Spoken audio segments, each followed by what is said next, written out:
ఒకటి వచనం చదువుదాం.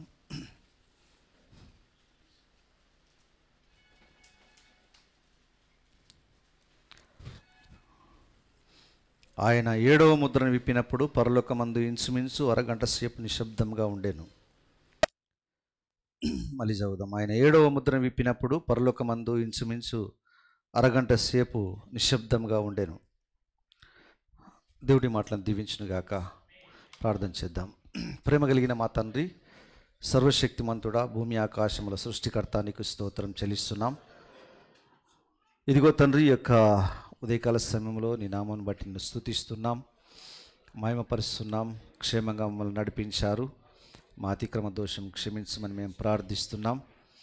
మరి ముఖ్యంగా నీ వాక్యాన్ని మేము సమీపిస్తుండగా మాతో మీరు మాట్లాడండి, మమ్మల్ని బలపరచమని మేము ప్రార్థిస్తున్నాం. తండ్రి, అనేక విషయాలు మీరు మాతో మాట్లాడి ఉన్నారు. ఇంకా మేము ఏమి చేయాలన్న ప్రభా మరి మాకు నేర్పించండి. అదేవిధంగా తండ్రి, మరి ఈ చివరి కాలంలో మీరు ఇచ్చిన వాక్య బయలుపాటును మేము పొందుకునే కృప మాకు దయచేయమని మీ చేతులకి మమ్మల్ని మేము సమర్పిస్తూ యేసుక్రీస్తు నామమున ప్రార్థిస్తున్నాము. ఆమేన్. కూర్చోండి దయచేసి.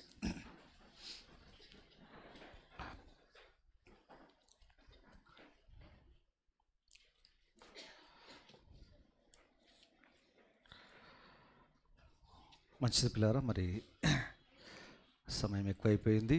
త్వరగా దేవుని యొక్క వాక్యాన్ని చూసి మనం ముందుకు వెళ్ళిపోదాం.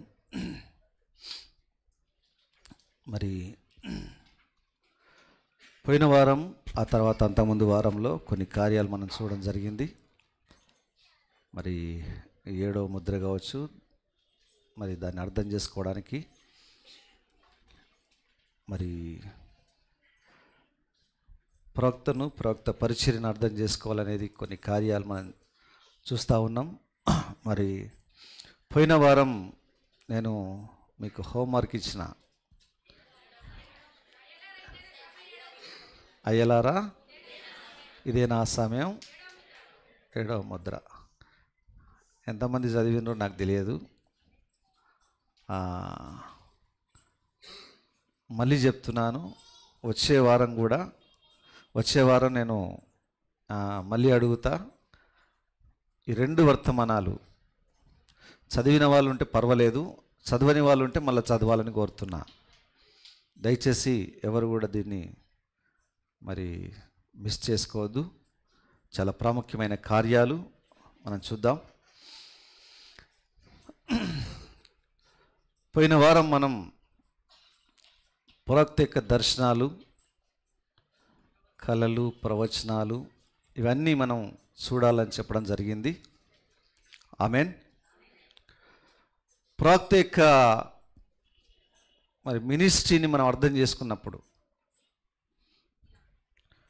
మనం యేసుక్రీస్తు యొక్క మినిస్ట్రీని మనం అర్థం చేసుకున్న వాళ్ళం అవుతాం. యేసుక్రీస్తుని మనం అర్థం చేసుకుంటే మనం దేవుణ్ణి అర్థం చేసుకున్న వాళ్ళం అవుతాం. నేనేం చెప్తున్నానో మీకు ఒకవేళ ఇప్పుడు అర్థం కాకున్నా, ఒకరోజు పరిశుద్ధాత్ముడు దాన్ని మీకు బయలుపరుస్తాడు. యేసుక్రీస్తు చెప్పిన ప్రకారంగా నన్ను చూసిన వాడు తండ్రిని చూశాడు, నన్ను ఎరిగిన వాడు నా తండ్రిని ఎరిగి ఉన్నాడు అన్నాడు. కనుక ఇప్పుడు ఆయనను ఎరిగి ఉండడం, ఆయనను చూడడం అనేది ఆయా కాలంలో జరుగుతున్న కార్యాలు. మరి మన కాలంలో కూడా ఆయన ఉన్నాడా? ఆయన ఇక్కడ ఉన్నాడా మన మధ్యలో? ఆయనను మనం ఎరిగి ఉండాలంటే, హల్లెలూయా, మనలను మనం ఎరిగి ఉండాలి. మనల్ని మనం ఎరిగి ఉండాలంటే మన ప్రవక్తను మనం ఎరిగి ఉండాలి. అర్థమైందండి? ఈ లింక్స్ అట్లున్నాయి.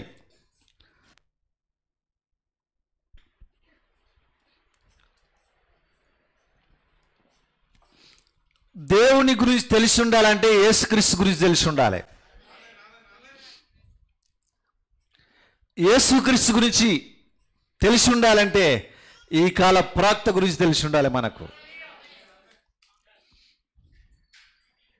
అప్పుడు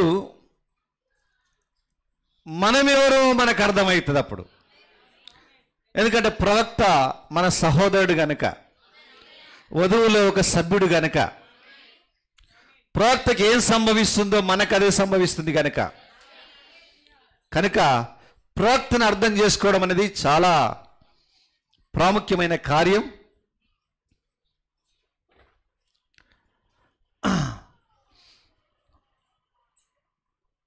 ఎప్పుడైతే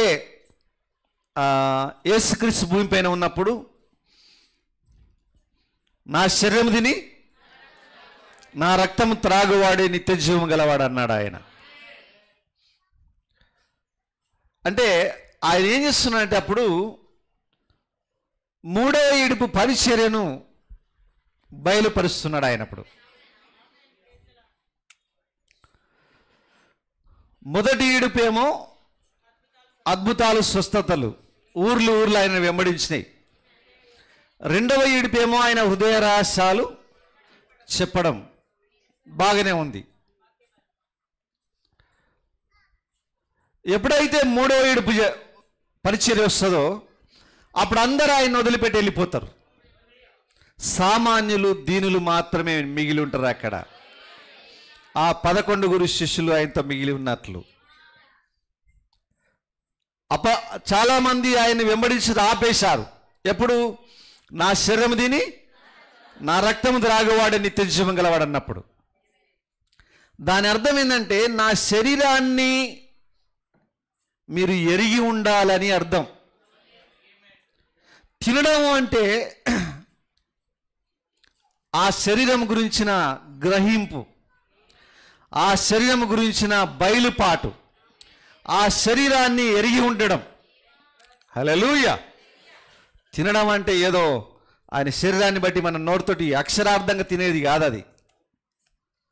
నా శరీరం తిని నా రక్తం త్రాగువాడు నిత్య జీవం గలవాడు అన్నాడు. ఎవరైనా అక్షరార్థంగా తిన్నారా అండి? యేసు ప్రభు శరీరాన్ని తిన్నారా ఎవరైనా? ఆయన రక్తాన్ని తాగారా అక్షరార్థంగా? లేదు. దాన్ని అర్థం చేసుకోలేకపోతున్నారు చాలామంది. వాళ్ళు అర్థం చేసుకోలేదు. వాళ్ళు అర్థం చేసుకోలేదు. ఈరోజు ఎవరు అర్థం చేసుకోలేదు. రొట్టె ద్రాక్ష రసం అనేది ఆయన శరీరానికి సాదృశ్యం, రక్తానికి సాదృశ్యం. మనం తీసుకునే ఆ రొట్టె ద్రాక్ష రసం. కానీ వాస్తవంగా ఆయన శరీరం అంటే ఎవరో కాదు కానీ మనమే. ఎంతమంది నమ్ముతున్నారు ఈ మాటను? ఆయన శరీరం అంటే ఎవరో కాదు కానీ మనమే. ఇప్పుడు మనలను మనం ఎరిగి ఉండాలి. మన గురించిన బయలుపాటు మనకు రావాలి. అప్పుడు మాత్రమే నిత్య జీవం కలుగుతుంది. అయితే మన గురించి మనకు తెలవాలంటే మన వధువు వృక్షం, మన వధువే కదా, మన వధువు వృక్షంలో ఒక సభ్యుడు ఎవరు? మన కాల ప్రవక్త. ఆయన ఏమన్నాడంటే ఈ ప్రవచన గ్రంథంలో ఉన్న వాక్యంలో గైకొను వారితో సహా దాసుడు అని అన్నాడు ఆయన. కనుక ఆయన మన సహోదరుడు, మన యొక్క స్నేహితుడు. ఎవరు? మన ప్రవక్త. అయితే మన ప్రవక్త గురించి మన ప్రవక్త కూడా అర్థం కాలే. అప్పుడు మన ప్రవక్త దగ్గరికి వచ్చి చిన్నపిల్లవాడిలాగా అతన్ని పెంచి పోషించి పట్టుకొని ఆయన ఎవరో, ఆయన లోపల ఏముందో, ఆయన ఏ స్థితిలోకి ఎదిగాడో, ఆయన ఏం చేయగలడో, హల్లెలూయా, ఆయనలో నిండి ఉన్నది ఏంటో ఆయన గ్రహించలేని సందర్భంలో దేవుడే వచ్చి ఆయన ఏంటో ఆయనకు చెప్పాడు. ప్రవక్తకు తెలియని కార్యాలను, ప్రవక్త గురించి ప్రవక్తకు తెలియని కార్యాలను ప్రవక్తకు దేవుడే చెప్పాడు. అప్పుడు ప్రవక్త గురించిన కార్యాలు మనకు అర్థమైనాయంటే ఈరోజు మన గురించిన కార్యాలు కూడా మనకు అర్థమవుతాయి. ఓకే,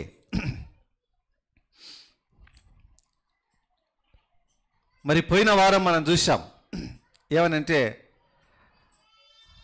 అయ్యలారా ఇదేనా ఆ యొక్క సమయం, లేకుంటే అయ్యా అంతం యొక్క సూచన ఇదేనా అనే ఈ వర్తమానంలో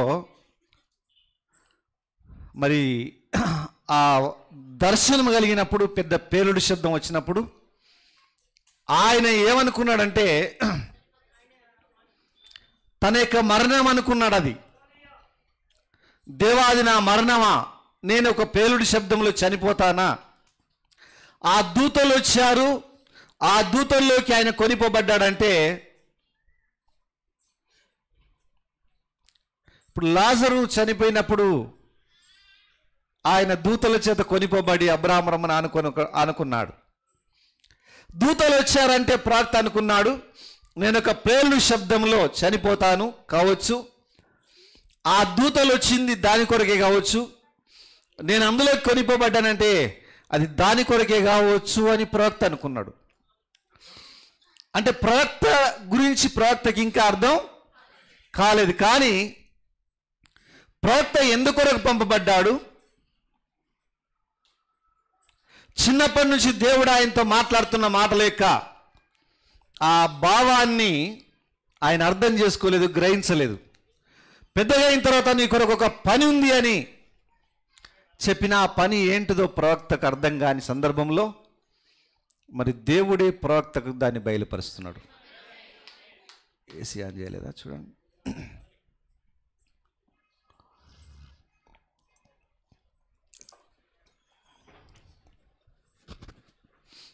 అయితే గమనించండి, ఇది నా మరణమా అనుకున్నాడు. ఎవరు కూడా మరి బైబిల్ గురించి చెప్పకుండా ప్రవక్త గురించి చెప్తున్నాడు, బ్రెన్నాం గారి గురించి చెప్తున్నాను, మీరు ఎవరు మిస్అండర్స్టాండ్ చేసుకోవద్దు. అలా ఎవరన్నా అనుకుంటే వాళ్ళు మహిమకరమైన వాస్తవాన్ని మిస్ అయిపోతారు.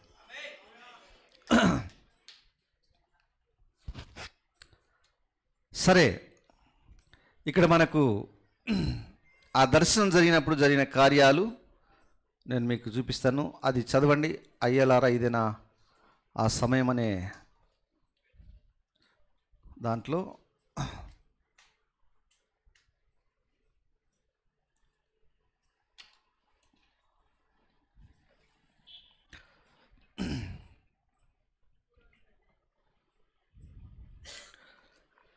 హబులో చూడండి దయచేసి.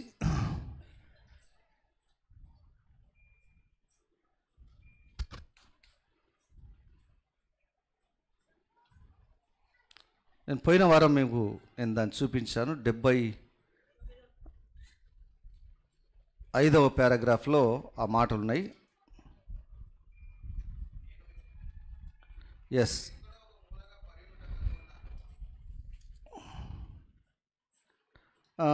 దానికంటే ముందుగా 74వ పారాగ్రాఫ్ నుంచి చదువుదాం.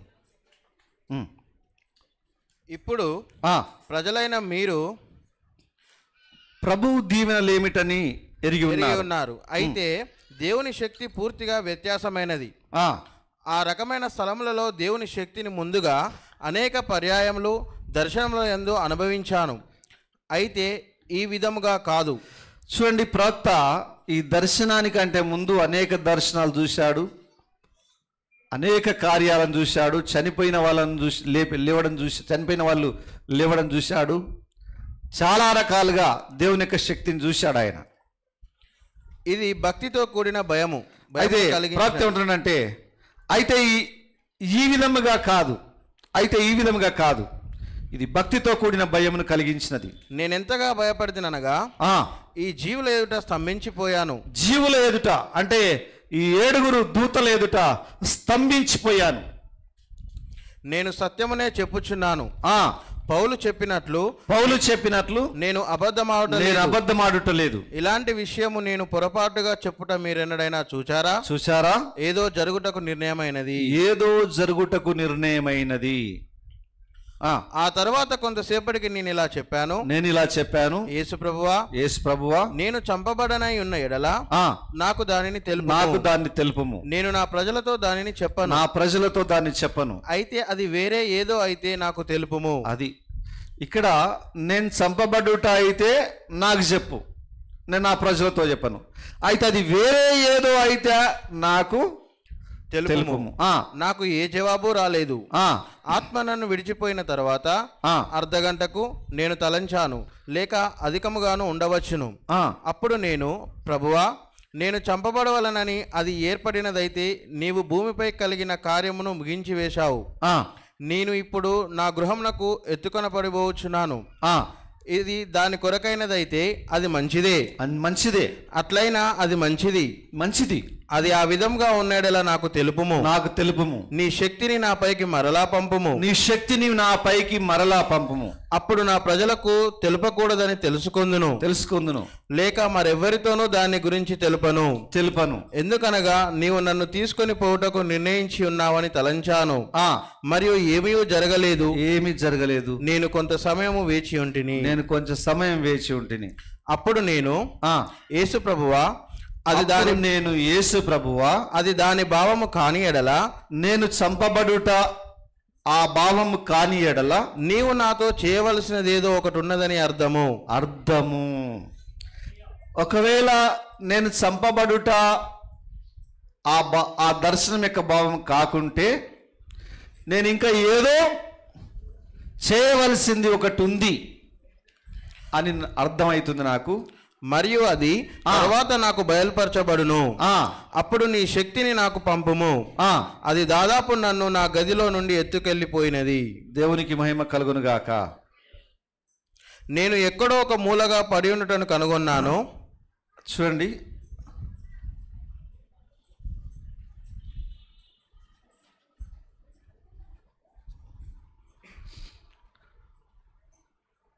ఎప్పుడైతే ఆయన ఇది అడిగాడో, అందరు ఇక్కడే ఉన్నారా?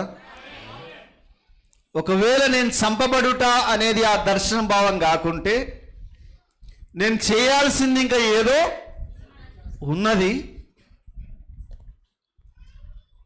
నేను చేయాల్సింది ఉన్న ఎడల, నేను ఇంకా పరిచర్య చేయాల్సింది ఉన్న ఎడల, ఆ శక్తిని మరలా నా పైకి పంపని అడిగిండు. అది దాదాపు నన్ను నా గదిలో నుండి ఎత్తుకెళ్ళిపోయినది. దేవునికి మహిమ కలుగును గాక. చూడండి,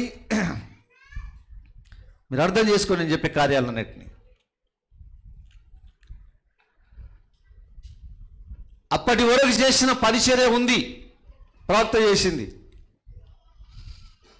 మొదటి ఏడుపు, రెండవ ఏడుపు పరిచర్యలు జరిగినాయి. ఆయన ప్రపంచవ్యాప్తంగా వెళ్ళి తిరిగాడు, ఎంతో పరిచర్య చేశాడు. నేను చేయాల్సిందంతా చేయడం అయిపోయింది. ఒకవేళ దర్శన భావనలు నేను చనిపోవట అయితే నేను చేయాల్సింది అయిపోయిందని నేను అనుకుంటున్నాను అంటే జవాబు రాలేదు. ఇంకా నేను చేయాల్సింది ఇంకా ఏదన్నా ఉంది అంటే, నీ శక్తిని నా పైకి పంపడం, ఆ శక్తి మళ్ళీ ఆయన పైకి రావడం, ఆయన తీసుకొని పోయి ఒక మూలలో వేయడం. నిజమేనా? ఆ టైంలో ఆయన బైబిల్ తీయడం, రోమీలకు రాసిన పత్రిక 9వ అధ్యాయం చివరి వచనం అందులో కనబడడం. అందులో ఏంటి ఆ 9వ వచనం? అది, ఇదిగో నేను అడ్డురాతిని అడ్డుబండను సియోన్లో స్థాపించుచున్నాను, ఆయన యందు విశ్వాసం ఉంచువాడు సిగ్గుపరచబడడు. ముందోళ్ళు ఎత్తబడతారా? వెనుకోళ్ళు ఎత్తబడరా? వెనుకోళ్ళకి జవాబు ఎందుకు చెప్తలేరు? మీరు మర్చిపోతే నేనేం చేయలేను. మీరు చెప్పబడిన పాఠాలు రెగ్యులర్గా ఉంటేనే, వాటిని మనసులో పెట్టుకుంటేనే దేవుడు వీటన్నిటిని ముడేస్తాడు. లేకుంటే ఏదో వచ్చినాం పోయినాం అంటే దానివల్ల ప్రయోజనం ఏమీ లేదు. దయచేసి జాగ్రత్త వినండి. రేపు తీర్పు రోజు ఈ చెప్పబడ్డాయన్నీ మీకు వినిపించబడతాయి. నాకు ఇవన్నీ తెలియవు అన్ని వాడు చెప్పడానికి వీలు లేదు. కనుక చాలా జాగ్రత్త వినండి.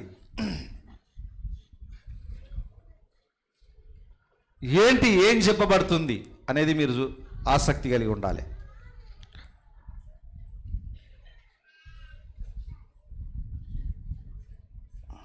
తర్వాత ఈ 45వ పారాగ్రాఫ్లో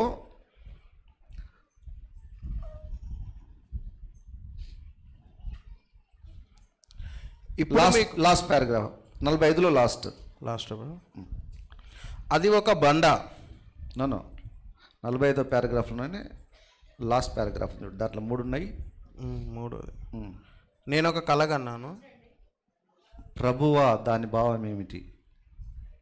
40 క్షమించండి 75 సారీ 75లో లాస్ట్.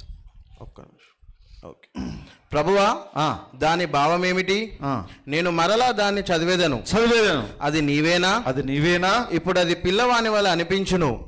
నేను బైబిల్ను తీసుకొని దాన్ని తెరిచాను. మరలా అదే స్థలము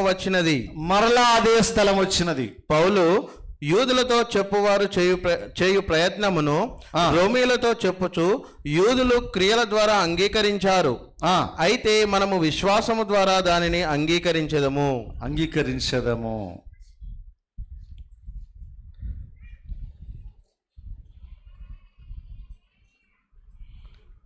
77వ పారాగ్రాఫ్లో కొంత ఫస్ట్ నుంచి ఇప్పుడు ఆ 7వ దూత, ఇప్పుడు అయ్యలారా ఈ పాఠమును నేను పిలిచినట్లు ఇది చివరి కాలం యొక్క సూచనగా ఉన్నదా? మనం ఎక్కడ జీవించుచున్నాం? ఈ దినములో ఇది ఏ గడియగా ఉన్నది? సోలిపోయిన పందెగాడు రాత్రి అందు లేచి తిరుగుచు ఎంత సమయమైనదో అని గడియారమును చూచున్నట్లున్నదా? సోలిపోయిన పందెగాడు రాత్రి అందు లేచి తిరుగుచు ఎంత సమయమైనదో అని గడియారమును చూచున్నట్లున్నదా? దీపమును తిప్పి చూచుచున్నాడు. నా ప్రార్థన ఏదనగా దేవా మమ్మను ఆ వెలుగు ప్రక్కకు త్రిప్పబడనిమ్ము. నేను భయంకరమైన ఒక స్థలమందు నిలిచి ఉన్నాను. మీరు దీనిని తెలుసుకొనిన ఎడల జ్ఞాపకం ఉంచుకొనుడి. నేను ప్రభువు నామములో చెప్పుచున్నాను. నేను మీతో సత్యమును చెప్పాను. ఏదో జరగబోచున్నది. అయితే నాకు తెలియదు. టేపు వద్ద ఉన్న నీవు దాన్ని తెలుసుకొనుము. అది నాకు తెలియదు. నేను ప్రయత్నము చేయబోచున్నాను. నేను చదువు గదిలో నిన్నటి రోజున వచ్చినదేమిటో దాన్ని చెప్పుటకు ప్రయత్నించేదను. ఇది సత్యమని నేను చెప్పను. నేను నడుచుచుండగా అది నా హృదయమందు కదిలినది. హల్లెలూయా. రైట్. ప్రవక్త చెప్తున్నదంతా ఏంటో ఒకసారి మీరు దాన్ని గమనిస్తూ ఉండాలి. 127 మిగతాదంతా మీరు చదువుతూ ఉండాలి. వీలైతే నేను తర్వాత చెప్తాను. 127వ పారాగ్రాఫ్లోకి వెళ్దాం. జూని ఎవరైనా మీ దగ్గర హబ్ ఉంటే తీసేయండి, తీసుకోండి.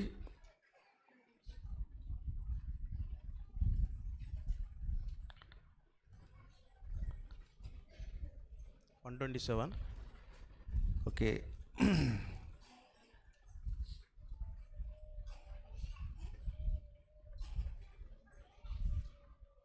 ఓకే 127 చదవండి. జూని నేను నీ కలను తీసుకొంటకు ఇష్టపడుచున్నాను. జూని ఎవరి? Junior Jackson. Very good. చూడుము, జూనియర్ జాక్సన్ యొక్క కలను తీసుకొనుటకు ఇష్టపడుచున్నాను. చూడుము జూనియర్ కొన్ని నెలల క్రితము ఈ పిరమిడ్ వర్తమానము ముగించుటకు ముందు కొన్ని నెలల క్రితం ఈ పిరమిడ్ వర్తమానం ముగించక ముందు ఈ కలను చూచెను. ఆ కలను గురించి ఏమిటని నీవు అడిగితివి. నెబుకద్నెజరునకు కల వచ్చినది. దానిని దానియేలు వివరించెను. అన్యుల ప్రారంభ కాలమును వివరించెను. అది పోయిన వెంటనే అలాంటిదే ఒకటి వచ్చినది. దానిలో ఏ కొంత అయినను తప్పిపోలేదు. మీరు గమనించండి. ఆ బండల పైన ఉన్న వ్రాతను మీరు గమనించారా? జూనియర్ జాక్సన్ కలను అంటే గమనించారా, చూశారా, అర్థం చేసుకున్నారా, తెలుసుకున్నారా, అర్థమైందా అని ఆయన క్వశ్చన్ చేస్తే మనకు అర్థమై ఉండాలి, గ్రహించాలి, గమనించారా? కొరకు నేను దాన్ని వివరించుచున్నప్పుడు వారెంతో ఉప్పొంగిపోయారు. చూడండి, ఇక్కడ ఈ పిరమిడ్ ఉంది.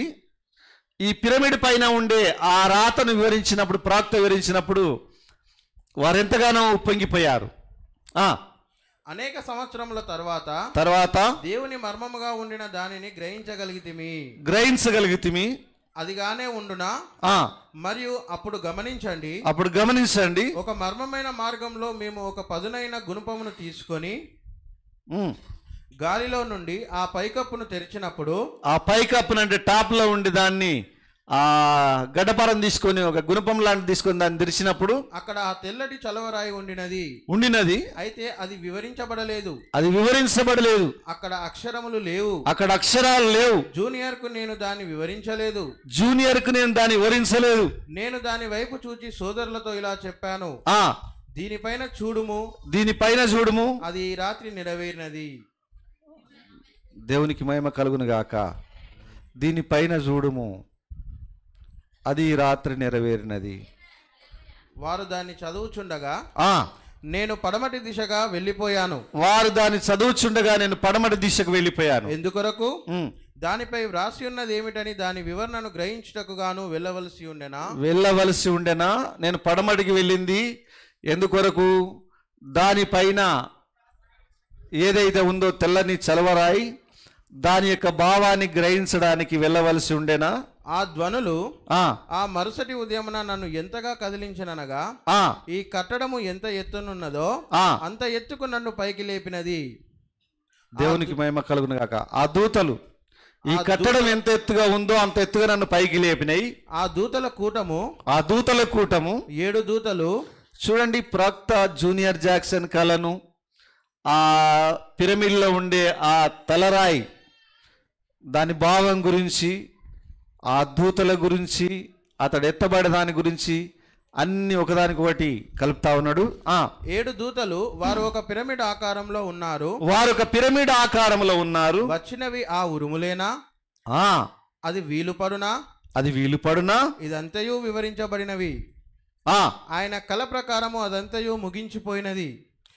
దేవుని వాక్య ప్రకారము ఆ 7వ వర్తమానికుడు సమస్తమును ముగించును. దేవునికి మహిమ కలుగును గాక.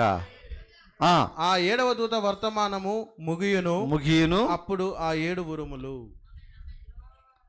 రైట్, వాటిపైన తలరాయిగా దొరలి వచ్చినవి. అనేకులైన ప్రజలు అవి బయలుపడవలసిన 7 ముద్రలని ఎరగకున్నారు. అనేక మనుష్యులు వ్రాసిన ప్రకటన గ్రంథంపై వాక్యానము చదివాను. వారు ఈ 7 ముద్రలను గురించి మాట్లాడినట్లు కనబడటలేదు. వారు దాన్ని విడిచిపెట్టుచున్నారు. అయితే అవి అక్కడ ఉన్నవని చెప్పబడినది. అవేమిటో నాకు తెలియదు. అవి ఆ 7 ఉరుములు అదిగా ఉండునా? దేవా మా పట్ల కృప కలిగి ఉండుము. అది అదే అయితే మనము ఒక గంభీరమైన గడియలో ఉన్నాము. దేవునికి మహిమ కలుగును గాక. నా కొరకు ఒక పరిచర్య ఉన్నట్లయితే, అంటే 7 ముద్రలు తెరిచే ఒక పరిచర్య ఉన్నట్లయితే, 7 ఉరుములు బయలుపరిచే ఒక పరిచర్య ఉన్నట్లయితే, నీ శక్తిని నా పైకి మరలా పంపుము. ఒక పరిచర్య, దేవుని నామానికి మహిమ కలుగును గాక. చదవండి. ఇప్పుడు ఒక నిమిషము చూడండి, చదవండి. అది అలాగుండిన ఎడల ఈ బండలలో వ్రాయబడిన మర్మము ముగించెను. దేవుని పిల్లలతో ఒక సంఘమందు వారితో కూర్చుని ఉండుటలో సంతోషించేదను. దేవుడు వారికి కలలనిచ్చుచున్నాడు. జూనియర్ సంఘమునకు వెళ్ళు స్త్రీ పురుషులను మీకు పరిచయం చేయుచున్నాను. సోదరుడు నెవిల్కును మిగిలిన వారికి పరిచయం చేయుచున్నాను. వారు జూనియర్ సంఘ సభ్యులు. ఈ సమాజంలో కూర్చుండి ఉండి వారై ఉన్నారు. వారు చివరి దినంలో కలలు కందురని బైబిల్ చెప్పుచున్నది. చివరి దినముల్లో కలలు కందురని బైబిల్ చెప్పుచున్నది. ఇక్కడ అది జరిగినది. దానిని చూడండి. అది వాక్యముతో సరిపోవచ్చున్నది. దాని గురించి నాకేమీ తెలియదు. ఒక పెద్ద ధ్వని వచ్చిన వెంటనే 7 దూతలు నిత్యత్వము నుండి దిగివచ్చుచున్నారు. అప్పుడు నేను చెప్పినదేమనగా, ప్రభువా నన్నేమి చేయమంటున్నావు? అయితే జవాబు రాలేదు. దానిని కనుగొంటకు నేను మొదటిగా వెళ్ళవలసి ఉన్నది. నాకు తెలియదు. అది కాకుండాను నాకు తెలియదు. నేను కేవలము చెప్పుచున్నాను. అది ఒకవేళ అదే అయితే ఏమిటి? ఒకవేళ లేఖనానుసారం అయితే అది దానికి చాలా దగ్గరగా కనబడుచున్నది. మీరు అలాగూ అనుకోవటము లేదా? ఆ తలరాయి వివరించబడలేదు. చూడండి, పడమటికి వెళ్ళి వెనుకకు తిరిగి వచ్చినది. లేక ఇదేనా అది? దేవుని నామానికి మహిమ కలుగును గాక. నేను పడమటికి వెళ్ళి వెనుకకు తిరిగి వచ్చింది, ఇదేనా అది? ఈ 7 దూతలు కూటముగా నా యొద్దకు వచ్చారు. చూడండి, ప్రవక్త ఆ తెల్లరాయి మర్మాన్ని తీసుకురావడానికి పశ్చిమానికి వెళ్ళిపోయాడు. జూనియర్ జాక్సన్ యొక్క చూపు నుంచి ఆయన దూరమై చిన్నగా కనబడకుండా పోయాడు. అయితే మళ్ళా ఆయన తిరిగి వచ్చాడు. ఒక మర్మముతోటి, ఒక పరిచర్యతోటి, కొన్ని కార్యాలతో తిరిగి వచ్చాడు ఆయన. ఈ 7 దూతలు కూటముగా నా యొద్దకు వచ్చారు. పునరుద్ధాన దినంలో నేను మిమ్మల్ని కలుసుకున్నప్పుడు నేను అబద్ధమావట లేదని మీరు తెలుసుకొందురు. దేవుడు నా తీర్పరి అయి ఉన్నాడు. దేవునికి మహిమ కలుగును గాక. ప్రవక్త చెప్తున్నాడు, ఒకరోజు పునరుద్ధానములో నేను మిమ్మల్ని కలుసుకున్నప్పుడు నేను అబద్ధం ఆడలేదని మీరు గ్రహిస్తారు అన్నాడు ఆయన. లేక నేను గత దినంలో మాట్లాడిన ఆ 2వ అంతము ఘట్టము ఇదేనా? ఇంకేదైనా సంఘము కొరకు వచ్చుచున్నదా? నాకు తెలియదు. ఆ కొద్ది దానిపైన నేను నిలిచి ఉందును. అయితే దానితో ముందుకు కొనసాగుదును. అదిగా ఉండునా? అది ఆ బలము గల ఉరుముగా ఉండునా? లేక ఆ 7 కూటంలో ఉన్న ఆ 7వ దూతగా ఉన్నాడా? అది ఆ 7వ కాలపు కూటముగాను పిరమిడ్ ముక్కోణాకారపు ఆకారంలో ఇరుప్రక్కల 3 వాటిపై ఒకటి నిలిచినదై ముక్కోణ ఆకారంలో నిత్యత్వము నుండి దిగివచ్చినవి. దేవునికి మహిమ కలుగును గాక. అదిగా ఉండునా? ఆ తలరాయిని తెచ్చు ఉరుముల మర్మముగా ఇదేనా? మీకు అర్థమైందా అండి? చాలా జాగ్రత్తగా ఉండాలి. ఇవన్నీ మనం చాలా లోతుగా వెళ్ళిపోతుండాలి. ప్రాక్తి అంటే నా కొరకు ఉన్న పరిచర్య ఏదైతుందో, సంపబడుట అనేది దాని భావం కానప్పుడు నా కొరకు ఇంకొక పరిచర్య ఉంది. తలరాయిని తెచ్చే, హల్లెలూయా, తలరాయిని తెచ్చు ఉరుముల మర్మముగా ఇదేనా? ప్రవక్త కొన్ని క్వశ్చన్ చేస్తున్నా, అంటే నాకు తెలియదు, అదేనా ఈ పరిచర్య? అదేనా జూనియర్ జాక్సన్ కళ గురించిన ఆ తెల్లరాయికి సంబంధించిన భావం తెచ్చే సమయం ఇదేనా? తలరాయి వచ్చే సమయం ఇదేనా? తలరాయి తీసుకొచ్చే ఆ ఉరుముల యొక్క భావం ఇదేనా? 131. పిరమిడ్ మూయబడలేదని మీకు తెలియను. తలరాయి ఇంకనూ రావలసి ఉన్నది. తలరాయి ఇంకను రావలసి ఉన్నది, అది తృణీకరించబడినది. అది తృణీకరించబడినది. సోదరి సోదరులారా, అది అలాగూ ఉండునా? లేక 3-4 సంవత్సరముల క్రితము ఆయన నాతో చెప్పినట్లు ఇది 3వ ఈడ్పుగా ఉండునా? దేవుని నామానికి మహిమ కలుగును గాక. 3-4 సంవత్సరాల క్రితం ఆయన నాకు చెప్పినట్లుగా ఇది 3వ ఈడుపుగా ఉండునా? ఏది? చాలా జాగ్రత్త వినండి. నా కొరకు ఒక సాక్షిని పంపాడు గదిలో. తర్వాత ఇది నా పరిచర్య కొనసాగించబడిన పరిచర్యనా అని దేవుణ్ణి అడిగినప్పుడు ఆయన జవాబేమిచ్చాడు? ఆయన తీసుకుపోయి ఎత్తుకపోయి ఒక మూలనేసి బైబిల్ తెరిచి చూపించాడు. అంటే కొనసాగించే ఒక పరిచర్య ఆయనకు ఉంది అని, ఆయన పరిచర్య అప్పుడే అయిపోలేదు అని. దేవుని నామానికి మహిమ కలుగును గాక.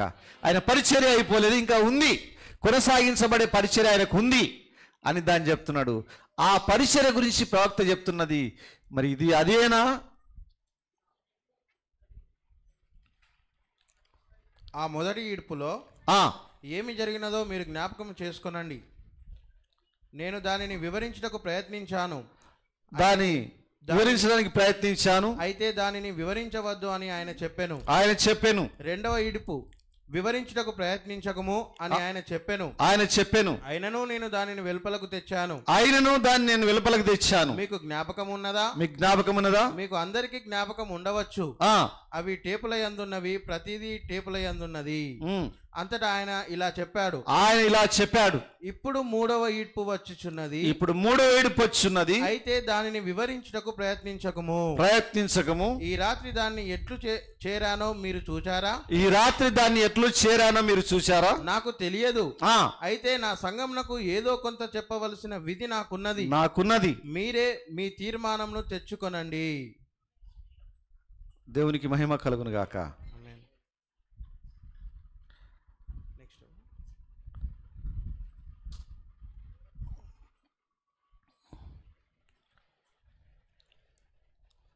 నూట 33వ పారాగ్రాఫ్లో ఇది 3వ ఈడ్పులో, రెండవ పారాగ్రాఫ్. ఇది 3వ ఈడ్పుగా ఉండిన ఎడల ఒక గొప్ప సేవ ముందున్నది. నాకు తెలియదు, నేను దానిని చెప్పలేను, నాకు తెలియదు. ఇది 3వ ఈడుపుగా ఉండిన ఎడల అంటే ఇప్పుడు నా కొరకు మిగిలి ఉన్న పరిచర్య, నేను కొనసాగించవలసిన పరిచర్య ఒకవేళ 3వ ఈడుపుగా ఉన్నట్లయితే అది గొప్ప సేవ అయి ఉన్నది, మామూలు సేవ కాదు అది. 3వ ఈడ్పును గమనించండి. ఒక్క నిమిషం దానిపై నిలిచెదము. ఆ దర్శనంలో మొదటిగా ఎత్తబడినది చిన్న వర్తమాన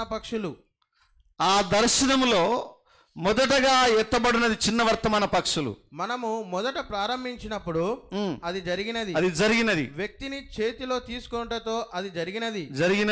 ఆయన నాతో ఏమి చెప్పాడో మీకు జ్ఞాపకం ఉన్నదా?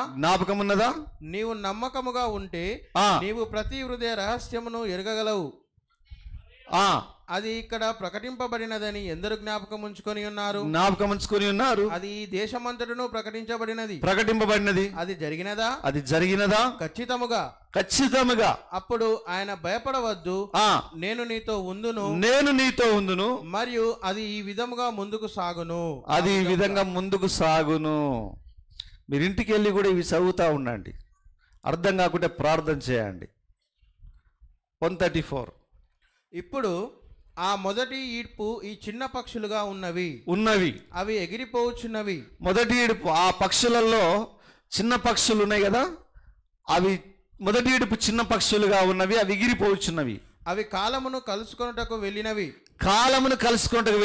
ప్రభువు రాకడను కలుసుకొనుటకు వెళ్ళినవి. అది మొదటి వర్తమానము. దేవునికి మహిమ కలుగును గాక. ప్రభువు రాకడను కలుసుకోవడానికి వెళ్ళినవి, అది మొదటి వర్తమానం. రెండవసారి హృదయ రహస్యములను గ్రహించుట. రెండవ ఈడుపు వ్యక్తి చేతిని పట్టుకోవటం ద్వారా అక్కడ నిలిచి వారిలో ఉన్నది ఏమిటని తెలుపుట. ఆ తర్వాత వారి పాపములు బయలుపడును. వారేమి చేయాలో చెప్పబడును. అది నిజమేనా? అది నిజమేనా? అది సంపూర్ణముగా నెరవేరినది. అది దేవుడు చెప్పినట్లే జరిగినది. మీరు దానికి సాక్ష్యం ఇచ్చారు. ఈ ప్రపంచము కూడా సాక్ష్యం ఇచ్చినది. అదే విధంగా ఈ సంఘము కూడా సాక్ష్యం ఇచ్చినది. హల్లెలూయా. నేనొక దూతను చూశాను. అది మండుచున్న పచ్చరాయి వలె ఉండినది, మరకతపు మణి వలె అని నేను చెప్పినప్పుడు ప్రజలు నవ్వుచు, బిల్లి, మరొక దానిని నీ కొరకు ఉంచుకొనుమని పరిహాసము చేశారు. అయితే ఆ శాస్త్రీయ కెమెరా కన్ను దానిని పటము తీసినది. నేను అబద్ధమాడట లేదు, సత్యమునే చెప్పుచున్నాను. దేవుడు దానిని నిరూపించాడు. దేవుని నామానికి మహిమ కలుగును గాక. ఏ దూతను చూశాడు విలియం బ్రెన్నన్ గారు? Right, pillar of fire. నేను ఒక దూతను చూశాను, పిల్లర్ ఆఫ్ ఫైర్. అది మండుచున్న పచ్చరాయి వలె ఉన్నది, మరకతం వలె ఉన్నది అని నేను చెప్పినప్పుడు ప్రజలందరూ నవ్వారు. మరొక దాన్ని కొరకు ఉంచుకోనమని పరిహాసం చేశారు. అంటే విలియం బ్రెన్నన్ గారు ఆయన చిన్నప్పటి నుంచి ఆయన ఆ యొక్క పిల్లర్ ఆఫ్ ఫైర్ను చూస్తున్నాడు. దాన్ని దూత అని మాట్లాడాడు. చూసినప్పుడు దాని గురించి ప్రజలకు చెప్పినప్పుడు వాళ్ళు వినలే, నవ్వారు, హేళన చేశారు. అయితే ఫోటో తీసినప్పుడు అది కనబడ్డది. దేవుడే దాన్ని నిరూపించాడు అంటున్నాడు ప్రవక్త.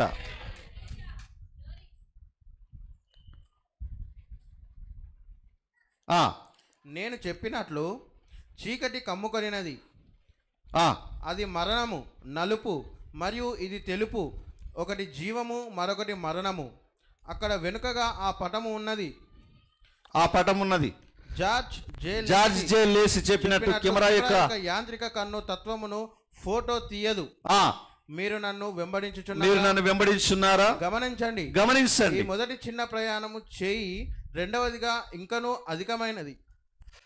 గమనించండి, ఈ మొదటి చిన్న ప్రయాణం చెయ్యి, రెండవది ఇంకనూ అధికమైనది, అది తెలుపు. అవి పావురాలు. పరిశుద్ధాత్మ హృదయ రహస్యములను బయలుపరచుటే. హల్లెలూయా. అంతటా మూడవ ప్రయాణము దూతలుగా ఉన్నారు, పక్షులు కాదు, దూతలు. అదే చివరి కాలము, అదంతయు అదే. దేవుని నామానికి మహిమ కలుగుగాక. ఇప్పుడు చూడండి, ప్రవక్త చాలా కార్యాలు చెప్తున్నాడు. మొదటి చిన్న ప్రయాణం, మొదటి పక్షులు అంటే అది చేయి అంటున్నాడు. చేయి అంటే ప్రవక్త ఒక రోగిని పట్టుకున్నప్పుడు ఆ రోగి గురించి చెప్పేవాడు, ఆ రోగిలో ఏ రోగం ఉందో చెప్పేవాడు. ఆ తర్వాత ప్రవక్త యొక్క చెయ్యి మామూలుగా అయినప్పుడు అతడు స్వస్థత పొందాడని చెప్పేవాడు. ఇది ఫస్ట్ పుల్. మొదటగా చెయ్యి తాకినప్పుడు. రెండవది పావురాలు. రెండవ పక్షుల గుంపు ఏంటి? పావురాలు. పావురాలు అంటే ఏంటిది? పరిశుద్ధాత్మకు సాదృశ్యం. పావురాలు అంటే పరిశుద్ధాత్మకు సాదృశ్యం. అంటే పరిశుద్ధాత్మ వలన చెయ్యి పట్టుకోకుండా నేను డైరెక్ట్గా హృదయ రహస్యాలు చెప్పేది. ఇది రెండవ ఈడుపు అంటున్నాడు. అంతటా మూడవ ప్రయాణము దూతలుగా ఉన్నారు. పక్షులు కాదు, దూతలు. అదే చివరి కాలము, అదంతయు అదే. సోదరులారా, ఇదేనా ఆ సమయము? ఆ కాలం ఇదేనా? ఇప్పుడు జాగ్రత్తగా గమనించండి. చాలు. ఇక్కడ ప్రవక్త ఈ మూడవ ఏడుపు కాలం గురించి చెప్తున్నాడు. చేయి పట్టుకొని చెప్పిన కాలం, చిన్న పక్షుల గుంపు, మొదటి ప్రయాణం, మొదటి ఏడుపు, చేయి పట్టుకొని వాళ్ళ గురించి, రోగుల గురించి చెప్పేది. రెండవది పావురాలు, పరిశుద్ధాత్మకు సంబంధించిన కార్యం, పరిశుద్ధాత్ముడు వాళ్ళ హృదయ రహస్యాలు చెప్పేది రెండవది. ఇక మూడవది దూతలు. హల్లెలూయా. అది ఇదేనా? మూడవ ఏడుపు అదేనా? అది దూతలకు సంబంధించింది. ఈ కార్యాన్ని ప్రవక్త 7వ ముద్రలో కూడా చెప్పాడు. ఇవన్నీ తర్వాత చూద్దాం. అది మొదటి పక్షులను మొదటి ఏడుపు, రెండవ పక్షులను రెండవ ఏడుపు, ఈ దూతల గురించి అది మూడవది అని చెప్పేసి అన్నాడు. నేను తర్వాత చూపిస్తాను. మీరు 7వ ముద్ర మీరు చదువుతుంటే మీకు తెలుస్తుంది. అది మీకు దొరకనప్పుడు నన్ను అడగని, నేను చెప్తాను. దాంట్లోనే ఉంది. వీలైతే తర్వాత చూద్దాం ప్రభు చిత్తం అయితే. ఈ విధంగా ఈ యొక్క అయ్యలారా ఇదేనా ఆ సమయం అనే వర్తమానంలో ఈ విషయాలన్నీ వివరించి ఆయన పరిచర్య గురించి ప్రవక్త మాట్లాడుతున్నాడు. హల్లెలూయా. ఈ మూడో ఏడుపుని వివరించొద్దు అని దేవుడు చెప్పాడు. దాని గురించి మాట్లాడుకుంటూ వచ్చాడు. ఆ తర్వాత 7 ముద్రలు పక్షిమానికి వెళ్ళి ఆ దూతలను దర్శనం యొక్క నెరవేర్పు జరగడం, ఆ దూతలు ప్రవక్తను కలవడం, 7 ముద్రల యొక్క మర్మాన్ని తీసుకొని ప్రవక్త రావడం, జెఫర్సన్విల్ పట్టణంలో 7 ముద్రలు ప్రసంగం చేయడం, ఆమేన్. 7వ ముద్రలో 3వ ఏడుపు గురించి చెప్పడం. నిజమేనా? ఆ తర్వాత మీరు చూడండి, మనకు 7వ ముద్ర ఎప్పుడు చెప్పబడ్డది? 1963లో మార్చిలో.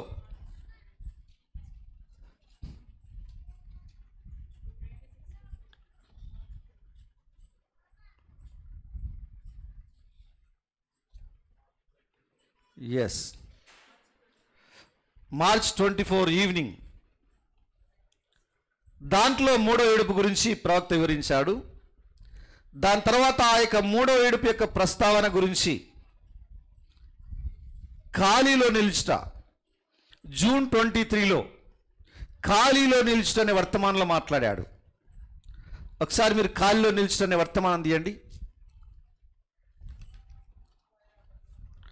ఖాళీలో నిలుచుట అనే వర్తమానంలో పారాగ్రాఫ్ నంబర్ 92.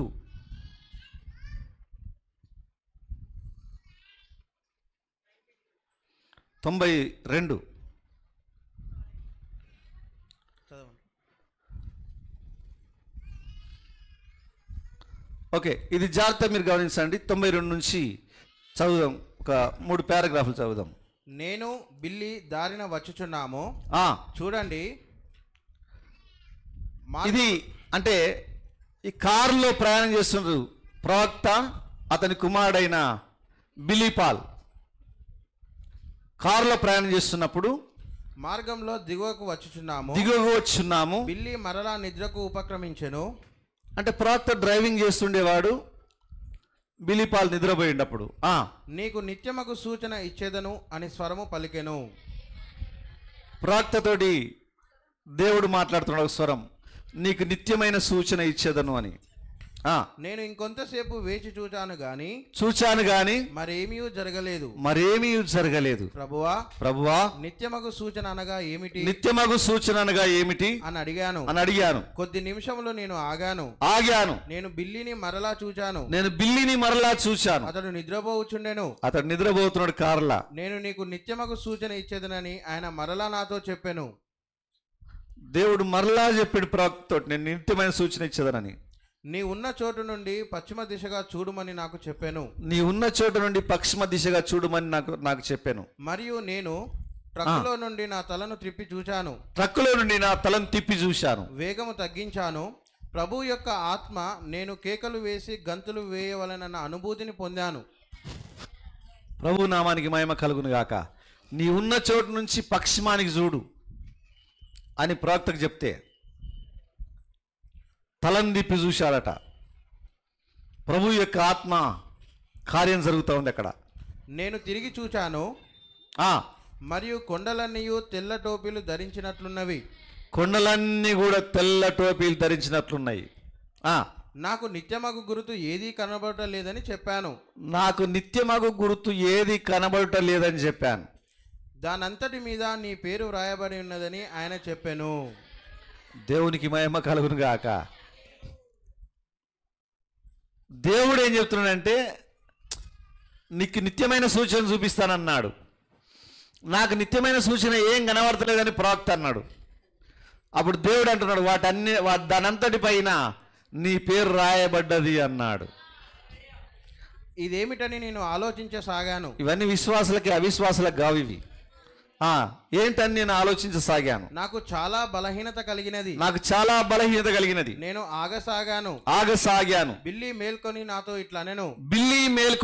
ఇట్లనెను, నీతో ఏమి సంగతి? నేను నా చేతులు ఇలాగ లాక్కున్నాను, నా చేతులతో నుండిన చెమటలు నా చేతుల్లో నుండి చెమట గారుతున్నది, మరియు మంచు కురియుచున్నది. నేను అన్నాను, బిల్లి ఏదో జరుగుతుంది. ఎక్కడ నేను తప్పు చేశానో నాకు తెలియటలేదు. మొత్తము మీద ఎక్కడో నేను దేవుని పట్ల తప్పు చేశానని ఎరుగుదును అన్నాను. ఒక పాట ఎవరో పాడుచున్నట్లుగా నాకు వినబడినది. వేలాది మంది కుంటివారు, గ్రుడ్డివారు, అవిటివారు పడి ఉన్నట్లుగా భావించాను. బహు సమూహములు ఆ పాటను పాడుచున్నట్లుగా విన్నాను. బాగా తెలిసిన ఒక గొంతు పాడుచున్నది. పాడుతుంది. అపవిత్రత దురాత్మలు తరమబడెను. ఆ పాట మీకు తెలియను. యేసు వచ్చి బానిసలకు స్వాతంత్రం ఇచ్చెను. దేవునికి మహిమ కలుగును గాక.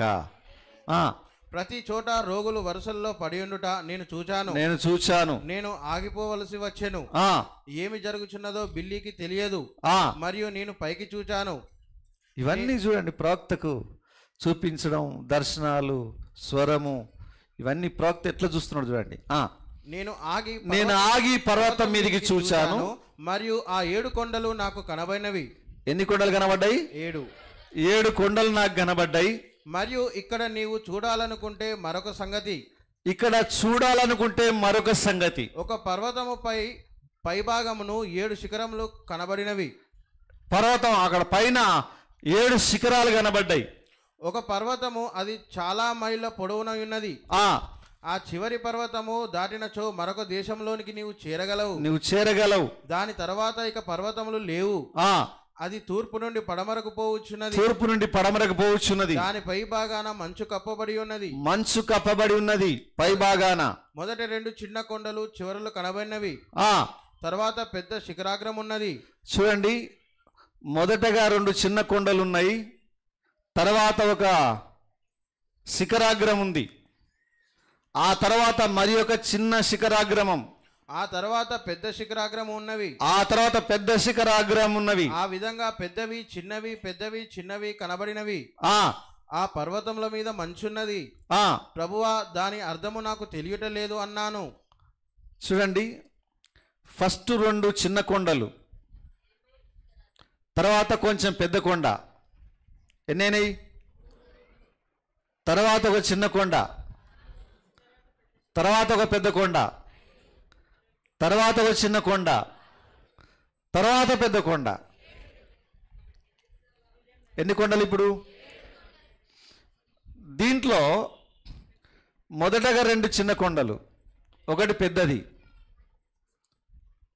మొదటి ఏడుపు, తర్వాత ఒకటి చిన్నది, తర్వాత ఇంకొకటి పెద్దది. ఎన్నో ఏడుపు? 2 ఏడుపు. తర్వాత ఇంకొకటి చిన్నది, తర్వాత ఇంకో పెద్దది, 3వ ఏడుపు. చాలా జాగ్రత్తగా ప్రవక్త చెప్పేది. అంటే దేవుడు ఇవి చూపిస్తున్నాడు ప్రవక్తకు. ఎన్ని కొండ శిఖరములు ఉన్నవి అని అడిగాను. దేవుడే అడిగాడట ప్రవక్తను, ఎన్ని కొండ శిఖరాలు ఉన్నాయి. ఒకవేళ దేవుడు కానీ బైబిల్ ఇప్పుడు కానీ రాస్తే ఇవన్నీ బైబిల్ రాయబడేవి. ఆమేన్.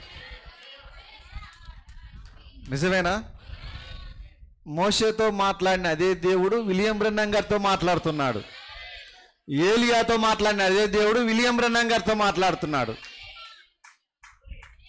మోషేకు చూపించిన దేవుడు ప్రవక్తలకు చూపించిన దేవుడు జకరియాకు చూపించాడు. నీకేం కనబడుతుందని దీపవృక్షాన్ని చూపించాడు. ఆయన కనబడ్డది ఆ దీపవృక్షము, దాని కథ, దాని సంగతులన్నీ కూడా దేవుడు బైబిల్లో రాసిచ్చాడు. అది జకరియా చూసిన దాన్ని. ఆయన ప్రవక్త. ఈ కాలంలో కానీ దేవుడు బైబిల్ రాయాలనుకుంటే మన ప్రవక్తకు దేవుడు ఏం చూపించాడో ఇవన్నీ డీటెయిల్గా రాపిచ్చేవాడు. అందుకే నేను ఏం చెప్తున్నానంటే ఈ వర్తమానం అనేది చాలా ప్రాముఖ్యమైంది. అది రాయబడ్డ బైబిల్, ఇది బయలుపరచబడ్డ బైబిల్, ఇది పలకబడిన వాక్యం. అందులో దేవుడు మాట్లాడాడు, ఇందులో దేవుడు మాట్లాడాడు. అందులో ప్రవక్తలు ఉన్నారు, ఈయన ఒక ప్రవక్తనే. మిస్ చేసుకోకూడదు మనం. దేవుడు ప్రవక్తను అడుగుతున్నాడు చూడండి. మన ప్రవక్తతో నడిచి మన ప్రవక్తకు చూపించిన దర్శనాలు, ప్రవక్తకు చూపించిన కళలు, ప్రవక్తకి ఇచ్చిన బయలుపాట్లు, ప్రవక్తను వెంబడించిన విధానం, ఇది ఏ ప్రవక్తకు ఎప్పుడు ఎక్కడ జరగలేదండి. ఎంతమంది నమ్ముతున్నారు? ఇది విశ్వాసులు ఖచ్చితంగా నమ్ముతారు. ఇది చూడండి, విలియం బ్రెన్నాం గారికి ఆ పక్షుల దర్శనాలు చూపించడం, పావురాలు ఇవన్నీ చూపించడం, తర్వాత చూపించడం, ఆ సెలయేడు దగ్గర తీసుకుపోవడం, ఇవన్నీ 1 by 1 చాలా ప్రవక్తకి ఏం తెలియని వ్యక్తిని, అంటే అంత సామాన్యుని తీసుకుపోయి అవన్నీ చూపించి తన జీవితం గురించి ఎన్నో కార్యాలు చూపించాడు. ఇవన్నీ దేవుడు చేసినవి. ఇవి 3వ ఈడుపు అని చెప్పడం కూడా దేవుడు చెప్పింది. అది ప్రవక్తకు తెలియదు. అది 3వ ఈడుపు అనే సంగతి కూడా తెలియదు. దేవుడు చెప్పినవి నేను చెప్తున్నాను కదా. ఈ వర్తమానంలో దేవుడు ఏమేమైతే మాట్లాడాడో అవన్నీ కూడా, ఈ సంగతులు ఇవన్నీ కూడా ఇప్పుడు కానీ దేవుడు బైబిల్ రాస్తే ఎన్ని వాల్యూమ్స్ అయ్యేవో అన్ని దాంట్లో రాసి పెట్టేవాడు. ఆల్రెడీ మనకు దేవుడు ఆ విధంగా వర్తమానాన్ని మనకి ఇచ్చాడు. నీ పేరులో ఎన్ని అక్షరములున్నవి అని ప్రశ్నించాను. ఎన్ని కొండ శిఖరాలున్నాయని అడిగాడు ప్రవక్తను. 7 అన్నాడు. ప్రవక్త 7 అన్నాడు. పేరులో ఎన్ని అక్షరములున్నవి అని ప్రశ్నించాను. దేవుడు అడుగుతున్నాడు, నీ పేర్లు ఎన్ని అక్షరాలున్నాయని. ఎన్ని? 7. 3 గొప్ప అసాధారణమగు శిఖరాగ్రములున్నవి. 3 గొప్ప అసాధారణమగు శిఖరాగ్రములు ఉన్నాయి. 3 గొప్పవి. ఫస్ట్ 2 చిన్నవి, 1 మళ్ళీ చిన్నది, మళ్ళీ పెద్దది, మళ్ళీ చిన్నది, మళ్ళీ పెద్దది. 3 అసాధారణమగు పెద్ద శిఖరాలు ఉన్నాయి. ఆ 3 శిఖరాగ్రములు 1. ఆ 3 శిఖరాగ్రములు 1, 2 మరియు 3 ఈడ్పులు. దేవునికి మహిమ కలుగును గాక.